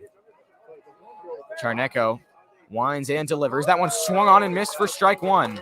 So the Warhawks led this one 6-0. Lead was cut 6-3, and have added a couple runs, 1 in the last inning and the inning before that as well. Count is 0-1. Charnicko winds and delivers. That one's low and away. Count even at 1-1. Again, Bryce Eldridge started this game, 6 strikeouts through 3 innings. Now he winds and delivers. Low and away. 2-1 is the count. Outfield playing moderately back deep. Orozco shading just to the left of the second base bag. It's an 8-3 game as West Springfield tries to make a comeback. Here's the 1-1. Called strike 2. 2 balls and 2 strikes here, actually. There wasn't a second ball added onto the scoreboard yet, so apologies for that. Count is even, and Charneko looks in. The delivery misses outside. Count is full. So, as you might have just heard on the PA, I forget if I had muted the stream yet or not, Wakefield actually walked off, or Westfield, excuse me, as that pitch is called strike 3. It's going to ring up the batter. Charneko has 4 straight retired. That's his second strikeout on Batson. But in that game between Westfield and Lake Braddock, Westfield walked off Lake Braddock in the 8th. So the number 1 team in the state is down. Jake Treasure will now step up to the plate. And West Springfield, who defeated Lake Braddock, is in danger of falling as well. Treasure has a ground out and a walk his first couple times up. That pitch is a called strike. But Charneko has been lights out in relief so far today. Count is 0-1 with 1 out.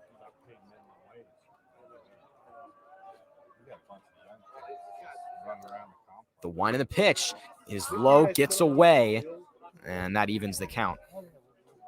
Eldridge at first, Terrell at second, Lewis at short, Cassidy at third. Eric Fila, the catcher, will be on deck. Third time through the order as Moore jogs back to the plate. For the Warhawks, they've had 4 straight 1-run games, 3 of them ending in a win, 1 of them ending in a loss. They winning by 5 right now, looking to have a more comfortable victory for a change as that pitch is high. Came out firing, got a lot of walks. They started off this game with a walk, reached on an error, a walk, a hit by a pitch, a double, a walk, and another hit by a pitch. That's high. So 7 straight batters actually reached base on a combined 1 hit before Hector Orozco struck out. And it's been 8 runs for the Warhawks, but it feels like, as here comes the 3-1, this chop just foul, feels like it could have been even more given how many runners they've stranded. So it's just been all around an excellent day at the plate. Like I mentioned before, a ton of extra base hits, ton of power. A double from Eldridge, double from Cassidy, triple from Papathanasu, a double from Orozco, a double from Connor Moore. That's 5 extra base hits as that one's chopped to first. Nice play there from Eldridge, who used his 6'7" frame to corral it. And that's 5 straight batters down for Cooper Charneko on a ground out there. So Fila will come to the plate with 2 outs and nobody on. He struck out his first time up. He's hit by a pitch, his second. 2 outs, bottom of the 5th, 8-3 game.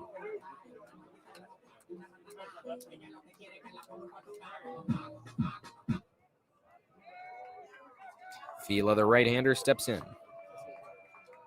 The one in the pitch. Called strike on the outside edge for 0-1. Night has fallen after 9 o'clock under the lights here. In a 5-run Warhawk lead. Here's the 0-1. Swung on and chopped weakly back to the pitcher, Charneko. He corrals it with both hands, throws it over to Eldridge, and it's another 1-2-3 inning for Cooper Charneko. Lighting it up with 6 straight batters retired. We'll go to the top of the 6th in this VHSL Class 6 state quarterfinal. The Warhawks lead by 5.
Back for the top of the 6th, and we got a new pitcher to replace Alex Grahawick. It's Eli Dobes coming in, the junior, who also plays at first base. 5-run deficit for the Spartans. They trail 8-3. Warhawks coming up again to bat. They'll start off with Eli Navarro, who has a double, a walk, and a fielder's choice today. Last game, Navarro was 2 for 4 with a couple singles, reached on an error as well. And, of course, had that walk-off hit by a pitch a couple games ago. The bases loaded against Oakton. And, again, in that game, it showed you that it really is truly a pick-your-poison situation with Bryce Eldridge. In the bottom of the 6th, I should say, there was 1 out, nobody on. It was a 6-1 game. And they intentionally walked Bryce Eldridge. And that started a rally. That was, of course, influenced by a couple of errors as Noah Toole let one go through his legs and Jacob Bradshaw dropped a ball in center that allowed 4 runs. So that certainly helped. But it was all started with the intentional walk to Bryce Eldridge in a 5-run deficit for the Warhawks. And they eventually ended up winning the game. West Springfield's going to try to do the same down by 5 here. First, the left-hander Dobes delivers. That one's high for ball 1. First, you got to limit this Warhawks offense, which has been on point today. Outfield shading toward left, especially in center. Here's the pitch. That one's high. 2 balls and no strikes on Eli Navarro. Stein in left, Batson in center, Treasure in right. Shading moderately deep. The pitch is right down the middle on the outside edge for strike 1. Nico Papathanassiou is on deck. He has a walk, a single, and a triple. Been having one of his best games at the plate in recent memory. This next pitch is hammered down the left field line for a base hit. This could be another 2-bagger for Eli Navarro. He's going to try for it, and he's going to get there in plenty of time. That's the 6th extra base hit for the Warhawks today. A double for Eli Navarro puts him in scoring position with nobody out, and they keep coming. And now it looks like we might see Cole DeSimone as a pinch hitter for Nico Papathanassiou, who is coming up. That's actually a bit surprising given how well Papathanassiou has been hitting today.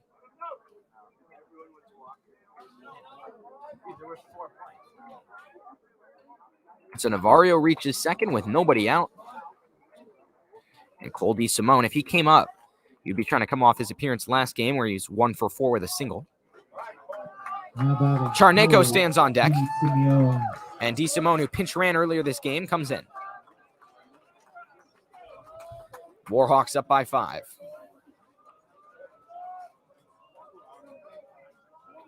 Dobes comes set. The left-hander looks at first. Navarro off second. And he throws over. Can't get him in time. Navarro skates in there in time. Nobody out.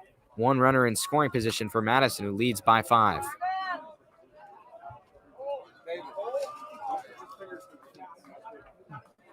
The next set from Dobes.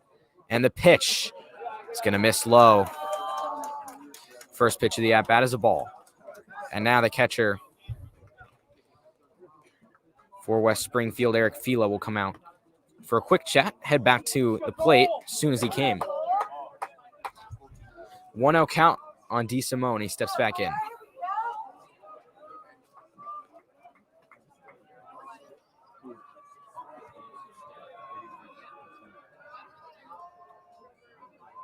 Long pause, and the 1-0 offering is a called strike. Count even at 1-1. At first base, Holmes playing in on the infield grass once again, as well as Caleb Williams at third. Just shy of 9:30 Eastern in an 8-3 game, the Warhawks will try to extend their lead. Bunt attempt coming, and DeSimone misses it for strike 2.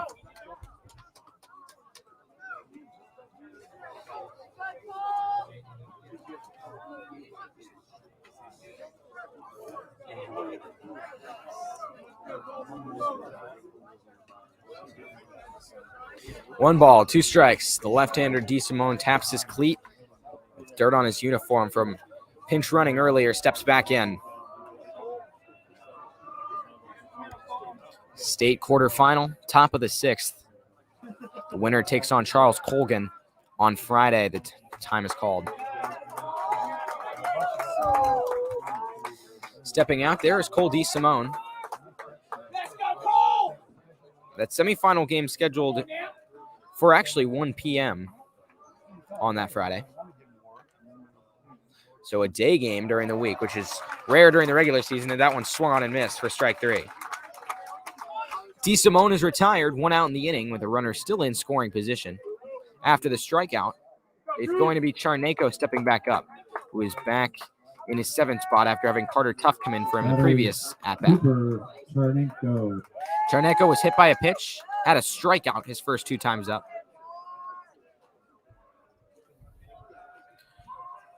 One away. Sorrell clapping his hand into his mitt. The pitch is swung on and missed for strike 1. So Dobes trying to get out of the jam caused by the leadoff double by Eli Navario. Navario takes his leadoff second once again. Senior in the box. Senior taking his leadoff second. The wind, and Dobes is going to step off, throw to second. Runner's back safely, and he'll head back to the mound.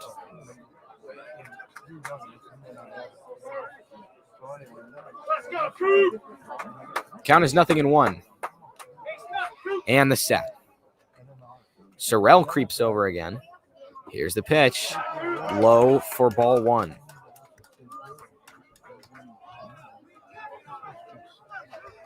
It's Hector Orozco on deck. He had the double his last time up.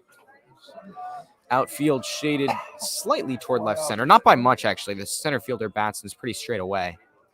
Navario dancing around, and that pitch is a breaking ball low. 2-1. As the pace of the game slows down here in the later innings, West Springfield cannot afford to let another run cross the plate.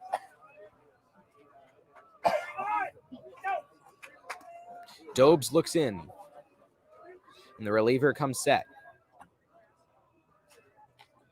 Here's the pitch. Called strike. Fila dropped it out of his mitt, throws it back to the mound. 2 balls, 2 strikes, 1 away. Navario off second with a couple of extra base hits today. He's been excellent. And the set. Wind, and oh, that's got to be a balk. Yes, it is. Going to send a runner over to third. So 2 balls and 2 strikes. And that was pretty much textbook there, as going over to third is Navario with 1 out. Now that puts a sacrifice fly in play for Cooper Charneko. And Fila having some words, trying to fire up his pitcher Dobes out there on the mound after mental miscue. I mean, Dobes was close to balking when he threw over to second one time. That time he fully put his foot down and decided he didn't want to throw the pitch. 2 balls, 2 strikes, 1 out, runner on third. Big moment here against Cooper Charneko. The nod, and now the set at the belt. Infield in now with 1 out and a runner on third. The pitch is bunted down the first baseline, just foul. So Charneko is going to stay alive.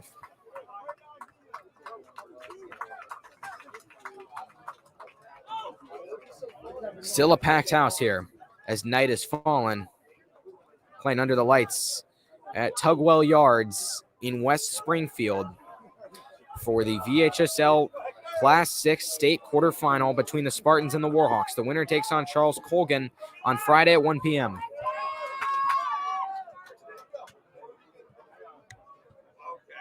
Now Orozco steps to the plate. The pitch swung on and fouled off. Batting now, Hector Orozco. Count is 0-1.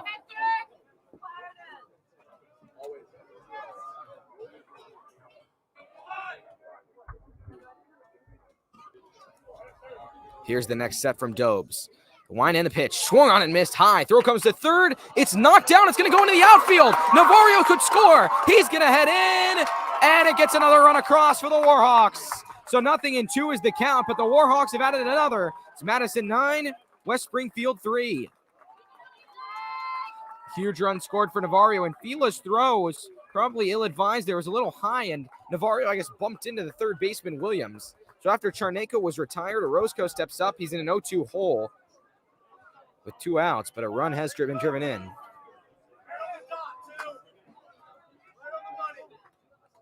Dobes winds, delivers. That one's foul tip just out of the mid of Fila. That could have been strike 3. Count remains at 0-2. Kyle Terrell on deck for what will be his 4th at-bat of the game. So now, nobody on the bases, but a 6-run lead for the Warhawks. Here's the set. 0-2 count. The wind of the pitch is high. Count at 1-2. Orozco stays alive. Dobes trying to get out of it without any further damage. The set. Here's the pitch. Breaking ball with a lot of curve. Gets Orozco for strike 3. His 2nd strikeout today. And that'll end the inning. But the Warhawks drive in 1 run for the 3rd straight inning. We'll go to the bottom of the 6th. Madison leads 9-3.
Jeremy Stein up to bat for the Spartans.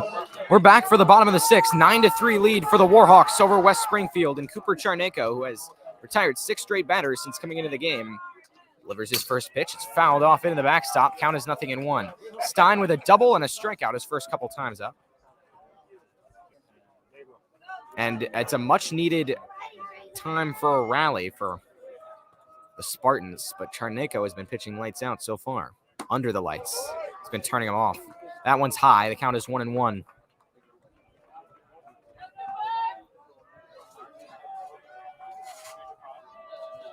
Charneko. The high kick in the pitch. That one's fouled to the backstop. Now the count is 1-2. Seems like he's throwing harder and harder each inning, too. Just uncorking it more and more in these needed times. The Warhawks with the 6-run lead, tied for their largest of the game. 1 ball and 2 strikes. Charneko winds and delivers. That one's low, blocked by Moore. They're going to call it strike 3, but the runner's going to try to head for first. The throw comes, and not in time. So it's a drop 3rd strike that allows the leadoff man Stein to reach. Batting next for the Spartans, Jason Pearl. So Pearl had a strikeout and a sacrifice fly his first couple times up. Now the shortstop will come back up. So Moore couldn't find it on time on a bit of a wild pitch on a strike 3. So that allowed the runner to take first. We have a runner on first. Number 31, Eddie first base.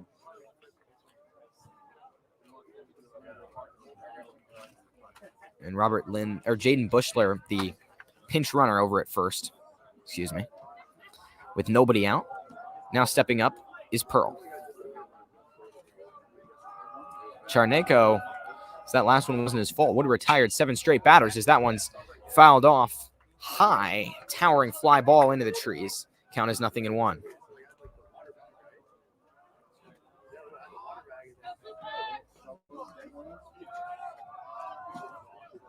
Charneko with a long look.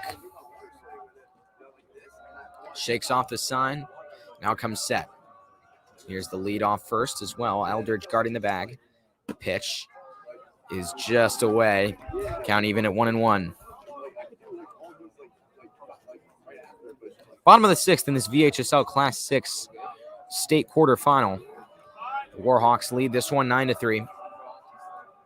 0-1 count. The pitch is swung on and missed. Moore blocks it, keeps it in front of him, and holds the runner at first. Count is 1-2.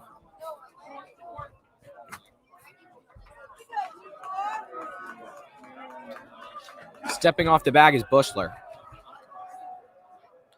And coming set is Charneko. 1-2 count. The pitch is swung on and missed. One away in the inning. Charneko gets another strikeout there. That time it's not a drop third strike. And Caleb Williams will come up next, who has a double and a strikeout today. Williams will step into the right-handed batter's box.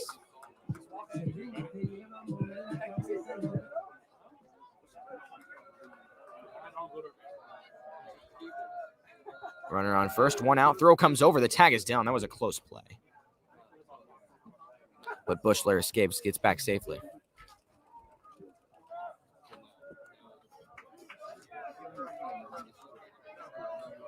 One away in the inning. Charneko stares in. Now comes set. The pitch is hammered to center. Orozco will let it drop. That's a base hit. He's going to look at second, throw it in to the shortstop, Lewis. First base hit off of Cooper Charneko today. And Caleb Williams has a 2-hit night with a single and a double. Runners on first and second with 1 out, and Sammy Choi, the DH, will step up. Choi had a sacrifice bunt where he ended up reaching first on an error, then lined out his first couple times up.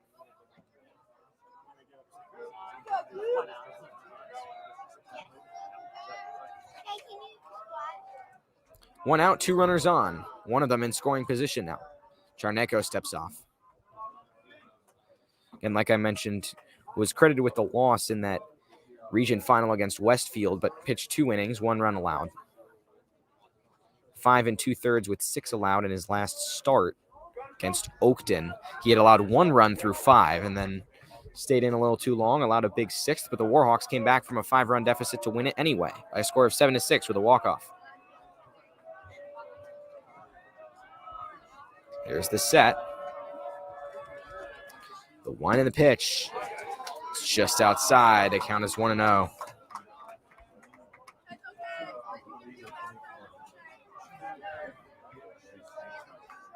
Choi steps back in. Runners take their leads. Charneko comes set in the stretch. The wind and the pitch. Hard fastball in there for a strike. What do you got? Count even now at 1-1. On the bottom 6. And here's the set. More back, maybe the center. Head out. Here's the wind and the pitch. That one's low. 2 balls and a strike. Yeah, I have to look at that. Charneko looks back at second in a bit of a jam for his first time all day in his 3rd inning of work, but he has pitched excellent in relief so far. Yeah. Here's the 2-1. Hit over to 3rd, off the mid of Cassidy, into left for a base hit. That was a tough one there. That loads the bases. And I guess what would technically be an error there on Jason Cassidy on a hard hit ball sends the runner Choi over to first. For the Spartans, Luke Holmes. So now Lucas Holmes will come up. Bases loaded and 1 out now. And now a big opportunity for West Springfield, who's down by 6. Holmes struck out, grounded out his first couple times up. Score is 9-3, and the Spartans will try to capitalize here with a massive opportunity. Holmes steps in, bases loaded, 1 out. Infield playing back with the force at home. The pitch is low, gets away from Moore. He blocks it in front of him, though, thankfully. Otherwise, could have been a wild pitch. Count is 1-0. West Springfield trying for a 6th inning rally. It's been the Warhawks' forte. They've typically been down, and each of their last 4 games rallied in each of them in the 6th inning. 1 3 out of 4. Now they're winning big at the moment. Here's the 1-0. Called strike at the knees. Count even at 1-1.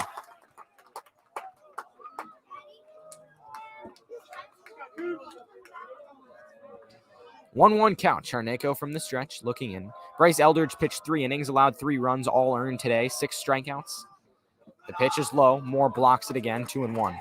Charneko is not allowed to run yet through 2 1/3 innings of work. Holmes, the first baseman at the plate. Runners take their leads. The set. Charneko winds, throws the 1-1, hit right back to him. Could get the out at home. Gets one. Moore looks at first. Gets two. A double play.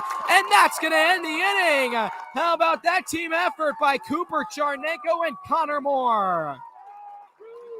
So just like that, the bases are stranded, loaded, and no runs crossed. We'll go to the top of the 7th with the Warhawks leading 9-3.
Top of the 7th action, the Warhawks lead 9-3 after getting out of the inning with the bases loaded and 1 out without allowing a run.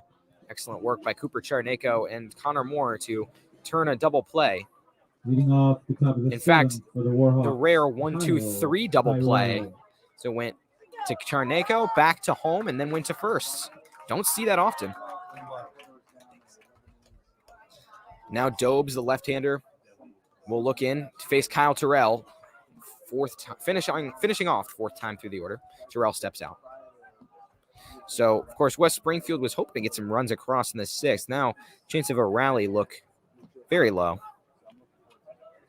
But anything is possible. Dobes now looks in and sets. Winds and delivers. That one's on the inside edge for a called strike 1. 0-1 is the count. Fans still packing in here, waiting to see the end of this one. West Springfield's season is on the line. Madison looking in good shape at the moment to face Charles Colgan in the next round. That pitch is hit hard to left, tracking it back and making the play in left field is Jeremy Stein to record the first out. So Terrell with a well-hit ball. It's going to bring up now the top of the order for the 5th time today. Connor Moore is coming up. He walked, struck out, doubled, and struck out again. So Moore steps in with 1 out. Lewis stands on deck.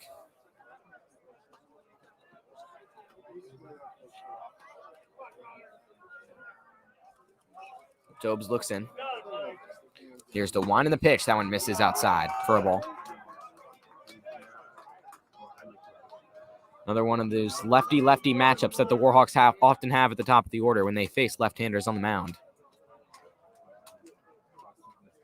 The next pitch is low, gets away from Fila. It's 2-0. West Springfield with a lot of seniors on this team. Dobes is a junior, but Fila at catcher is a senior. Sorrell is a senior. So is Batson, Treasure, Pearl, Stein, May, Choi, Holmes, Pastel. A lot of them there as that one's taken for a ball. 3 balls and no strikes now on Connor Moore. Of course, can't forget Alex Warhawk, who was in the game just moments ago as well. Also a senior. Lots of relevant players graduating. So that one misses. It's a 4-pitch walk for Moore. 1 out. He'll take first, and Mac Lewis will step up. Lewis reached first on an error, had another single fly out, and then got hit by a pitch his last time up. Mac Lewis. Lewis, the left-hander, steps back in. Bryce Eldridge stands on deck. Now Courtesy Lewis runner, steps first out. base, Henry Henry Navarro. Navarro will pinch run at first. Once again. He's been a busy man doing that. Bryce Eldridge will come out to talk to Mac Lewis. Coach Pudge talking to them both as well. Still looking to extend the 6-run lead, get as much cushion as possible for the bottom of the 7th.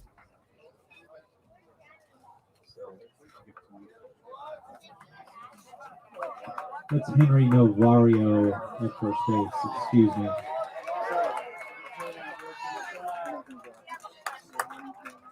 Now out of the Let's break. try that one more time.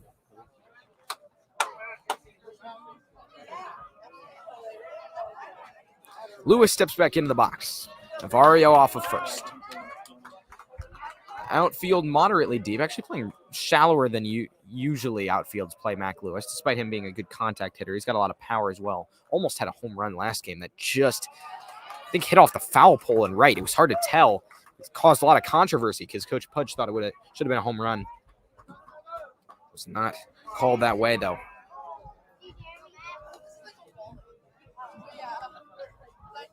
The next offering is a called strike. Count even at 1-1. Lewis swings the bat one-handed. Steps back in. Navarro on first. Lewis at the plate. 1-1 count with 1 out in the inning.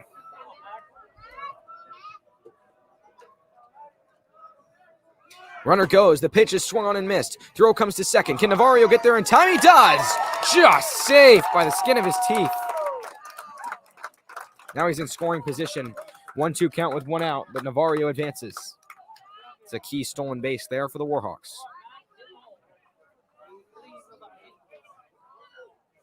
Lewis steps back into the box.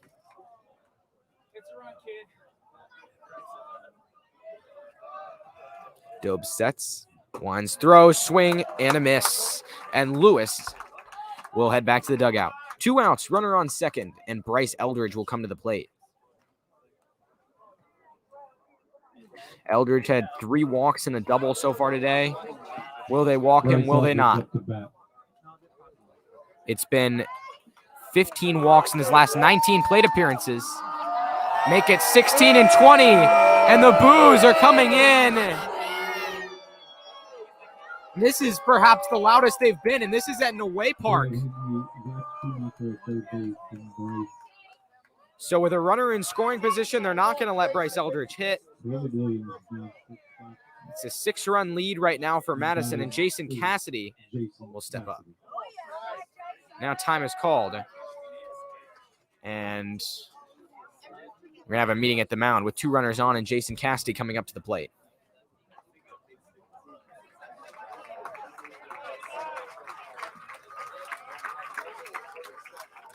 Looks like that'll be it for Dobbs.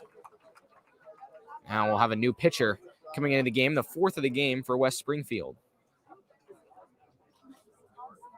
It's going to be Jake Martin, the senior, coming in to pitch for perhaps the last time in his high school career.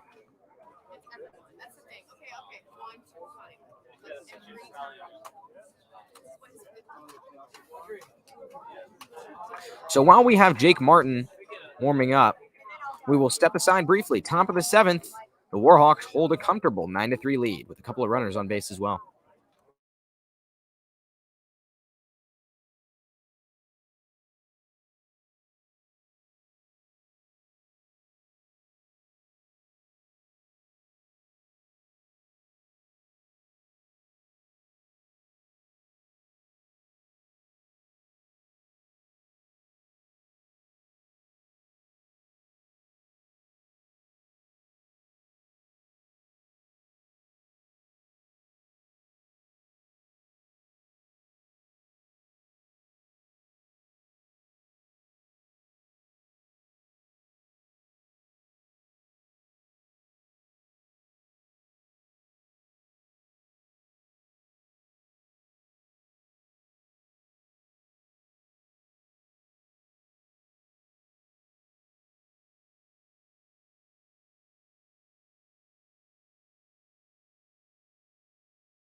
As Jake Martin warms up here in the top of the 7th, the Warhawks lead this one 9-3. Coming in to pinch run at first base for the Warhawks is Daniel Kaloran, the sophomore who has not seen game action yet this postseason. We'll see it for the first time here tonight with a 6-run lead for Madison. And it's been hard outside of the blowout against Centerville. 4 straight 1-run games for the Warhawks. It's been hard to get reserves any action. Here's an opportunity right now, but maybe the bats aren't done yet. Jason Cassidy will step up. He had a hit by a pitch, a ground out, double, another ground out. The Warhawks had a ton of extra base hits today. That was really the hallmark of the day. Avario off second, Kaloran off first. The wind in the pitch. Curveball called strike. Count is 0-1.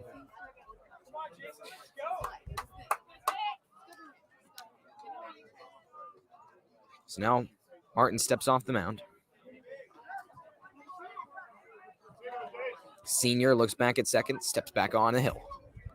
Right-hander looks in. Both runners take their leads, 0-1 with 2 outs and a 6-run lead for the Warhawks. Here's the wind. Here's the pitch. That one swung on and hit to center. Well hit, tracking it back, and making the grab is Nolan Batson to end the inning. So Jake Martin retires Jason Cassidy. This will likely be the last time we see the Warhawks hit this game. We'll go to the bottom of the 7th with Madison leading by 6. Looking to end this one.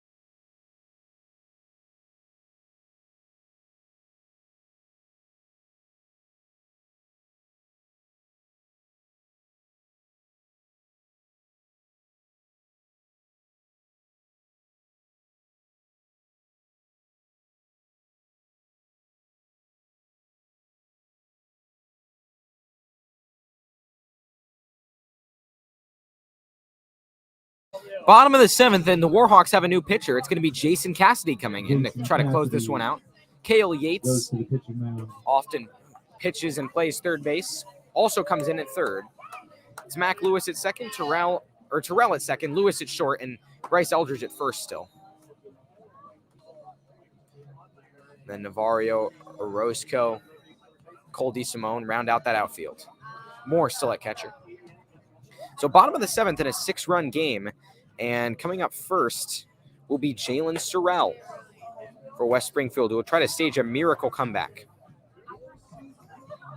Stranded, the bases loaded with 1 out after Cooper Charneko and Connor Moore recorded a double play. Charneko's final line was 3 innings, no runs. Leading off with the Spartans, Jalen Sorrell. So Sorrell coming back up to cheers from the crowd. It's still packed here. Some fans exiting, but not many. Still a lot of noise in the bottom of the 7th as the Spartans try to keep their season alive.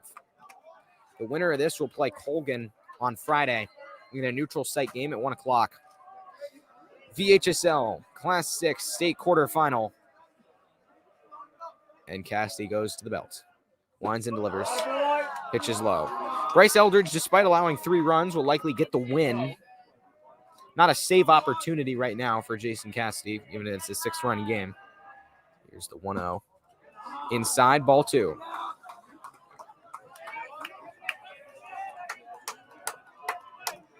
Sorrell in the 9-hole steps back into the box. Outfield playing moderately deep. We're about to go to the top of the order for the 4th time. That one's inside. 3 balls and no strikes.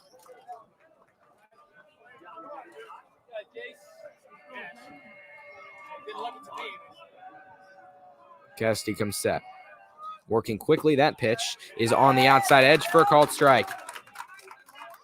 Gets one in the zone. The count is 3-1.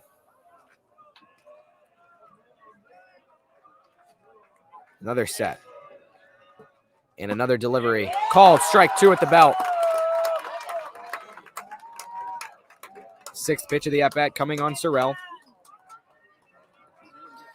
Gonna step back into the box. Here's the one in the payoff pitch. Chopped over to second. Terrell chasing it in. He's got it. Gonna throw to first. One down. One away in the inning now. And we'll go to the top of the order as Cassidy works back from a 3-0 count. Nolan Batson has a ground out and a couple strikeouts today. Nolan Batson.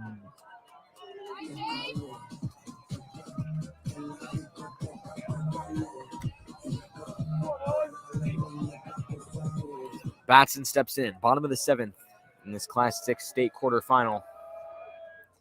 That pitch is hit back to Cassidy, makes the play. He's going to sprint over to first. He's going to touch it himself. He doesn't even need to toss it to Bryce Eldridge over there. He is fired up. 2 outs in the inning. 1 pitch out there on Batson. Now it's getting loud. West Springfield season virtually ended. Jake Treasure. If anything short of an all-time rally would not be enough here. Treasure with a ground out, a walk, and another ground out today. Coming up for his 4th time. 2 outs, nobody on, 6-run game. And Warhawks fans are fired up. Pitch is a called strike.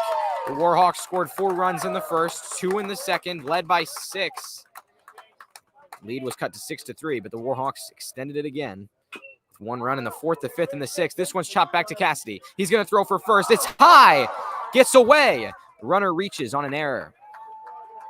So the season not quite over as Treasure was digging for first. Spartans keep their year alive. Cassidy's throw is a little high. Got a little overexcited. Now Eric Fila comes up. He's a strikeout, hit by a pitch, and a ground out. 2 outs, runner on first. 9-3 game. The winner will advance to face Colgan on Friday in a neutral site game at 1 p.m. Warhawks 9, Spartans 3. And Fila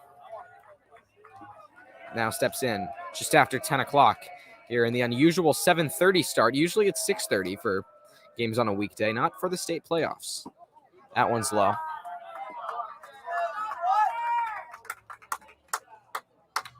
And 1-0 count. The Warhawks definitely happy to have a safer victory after having 3 straight walk-off wins and then 1 loss by 1 run in 10 innings. They've had 2 10-inning games in their last 4, including this one. That's a strike. Count even at 1-1. Fila trying to keep the season alive for West Springfield. Cassidy winds. Runner goes. The pitch is fouled off over the backstop into the darkness. Hard to see what's back there as it's pretty pitch black outside of the lights. 1 ball and 2 strikes with 2 outs, and the fans are on their feet. Warhawks lead 9-3 over the Spartans with a runner on first. Jason Cassidy will try to end it. He takes the sign. Now steps off.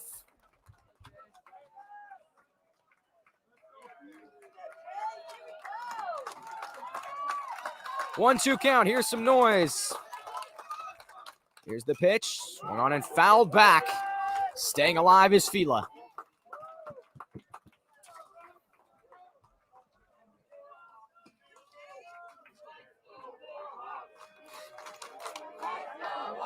Fila steps back in. The crowd is loud.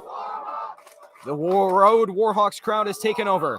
The pitch swung on and hit to right, base hit. This is going to fall. Navario's going to try to chase it down. Digging for third is Treasure. Stopping at first is Fila. Now got 2 runners on with 2 outs. Still a 9-3 game, and Jeremy Stein's going to come up. He has a double, a strikeout, and reached first base on a dropped third strike. Stein, the left fielder today. Eldridge will come to the mound to talk to Jason Cassidy. Warhawks have not allowed a run since the 3rd inning. Still a 6-run game, just after 10 o'clock. But West Springfield trying to string together some hits here. 2 outs, forced play at first and second. More noise from the crowd. Evan May, courtesy runner at first base. Evan May will run at first in exchange for Eric Fila, the catcher. Stein comes in, the right-hander. Outfield shading moderately deep. Here's the pitch. First one just inside for a ball. Cale Yates, the third baseman, shading in on the infield grass. Count is 1-0. Cassidy looks in. Sets. Here's the one in the pitch. Smoked right up the middle off the pitcher's mound. Will it get through? It's stopped. Throw comes to first. And there's the out. What a play over at second. And the Warhawks get the victory. So Madison survives with a 9-3 win that was more comfortable than their last several. They'll move on to the state semifinals to take on Charles Colgan on Friday at 1 p.m. at a neutral site. The Warhawks get the road win. The fans are fired up. Final score, Madison Warhawks 9, West Springfield Spartans 3. What an excellent game from Tugwell Yards, Thank you all for tuning in. It's been an excellent time as night has fallen just after 10 p.m. Live from West Springfield High School, this has been Calvin Kaplan saying so long until the state semifinal.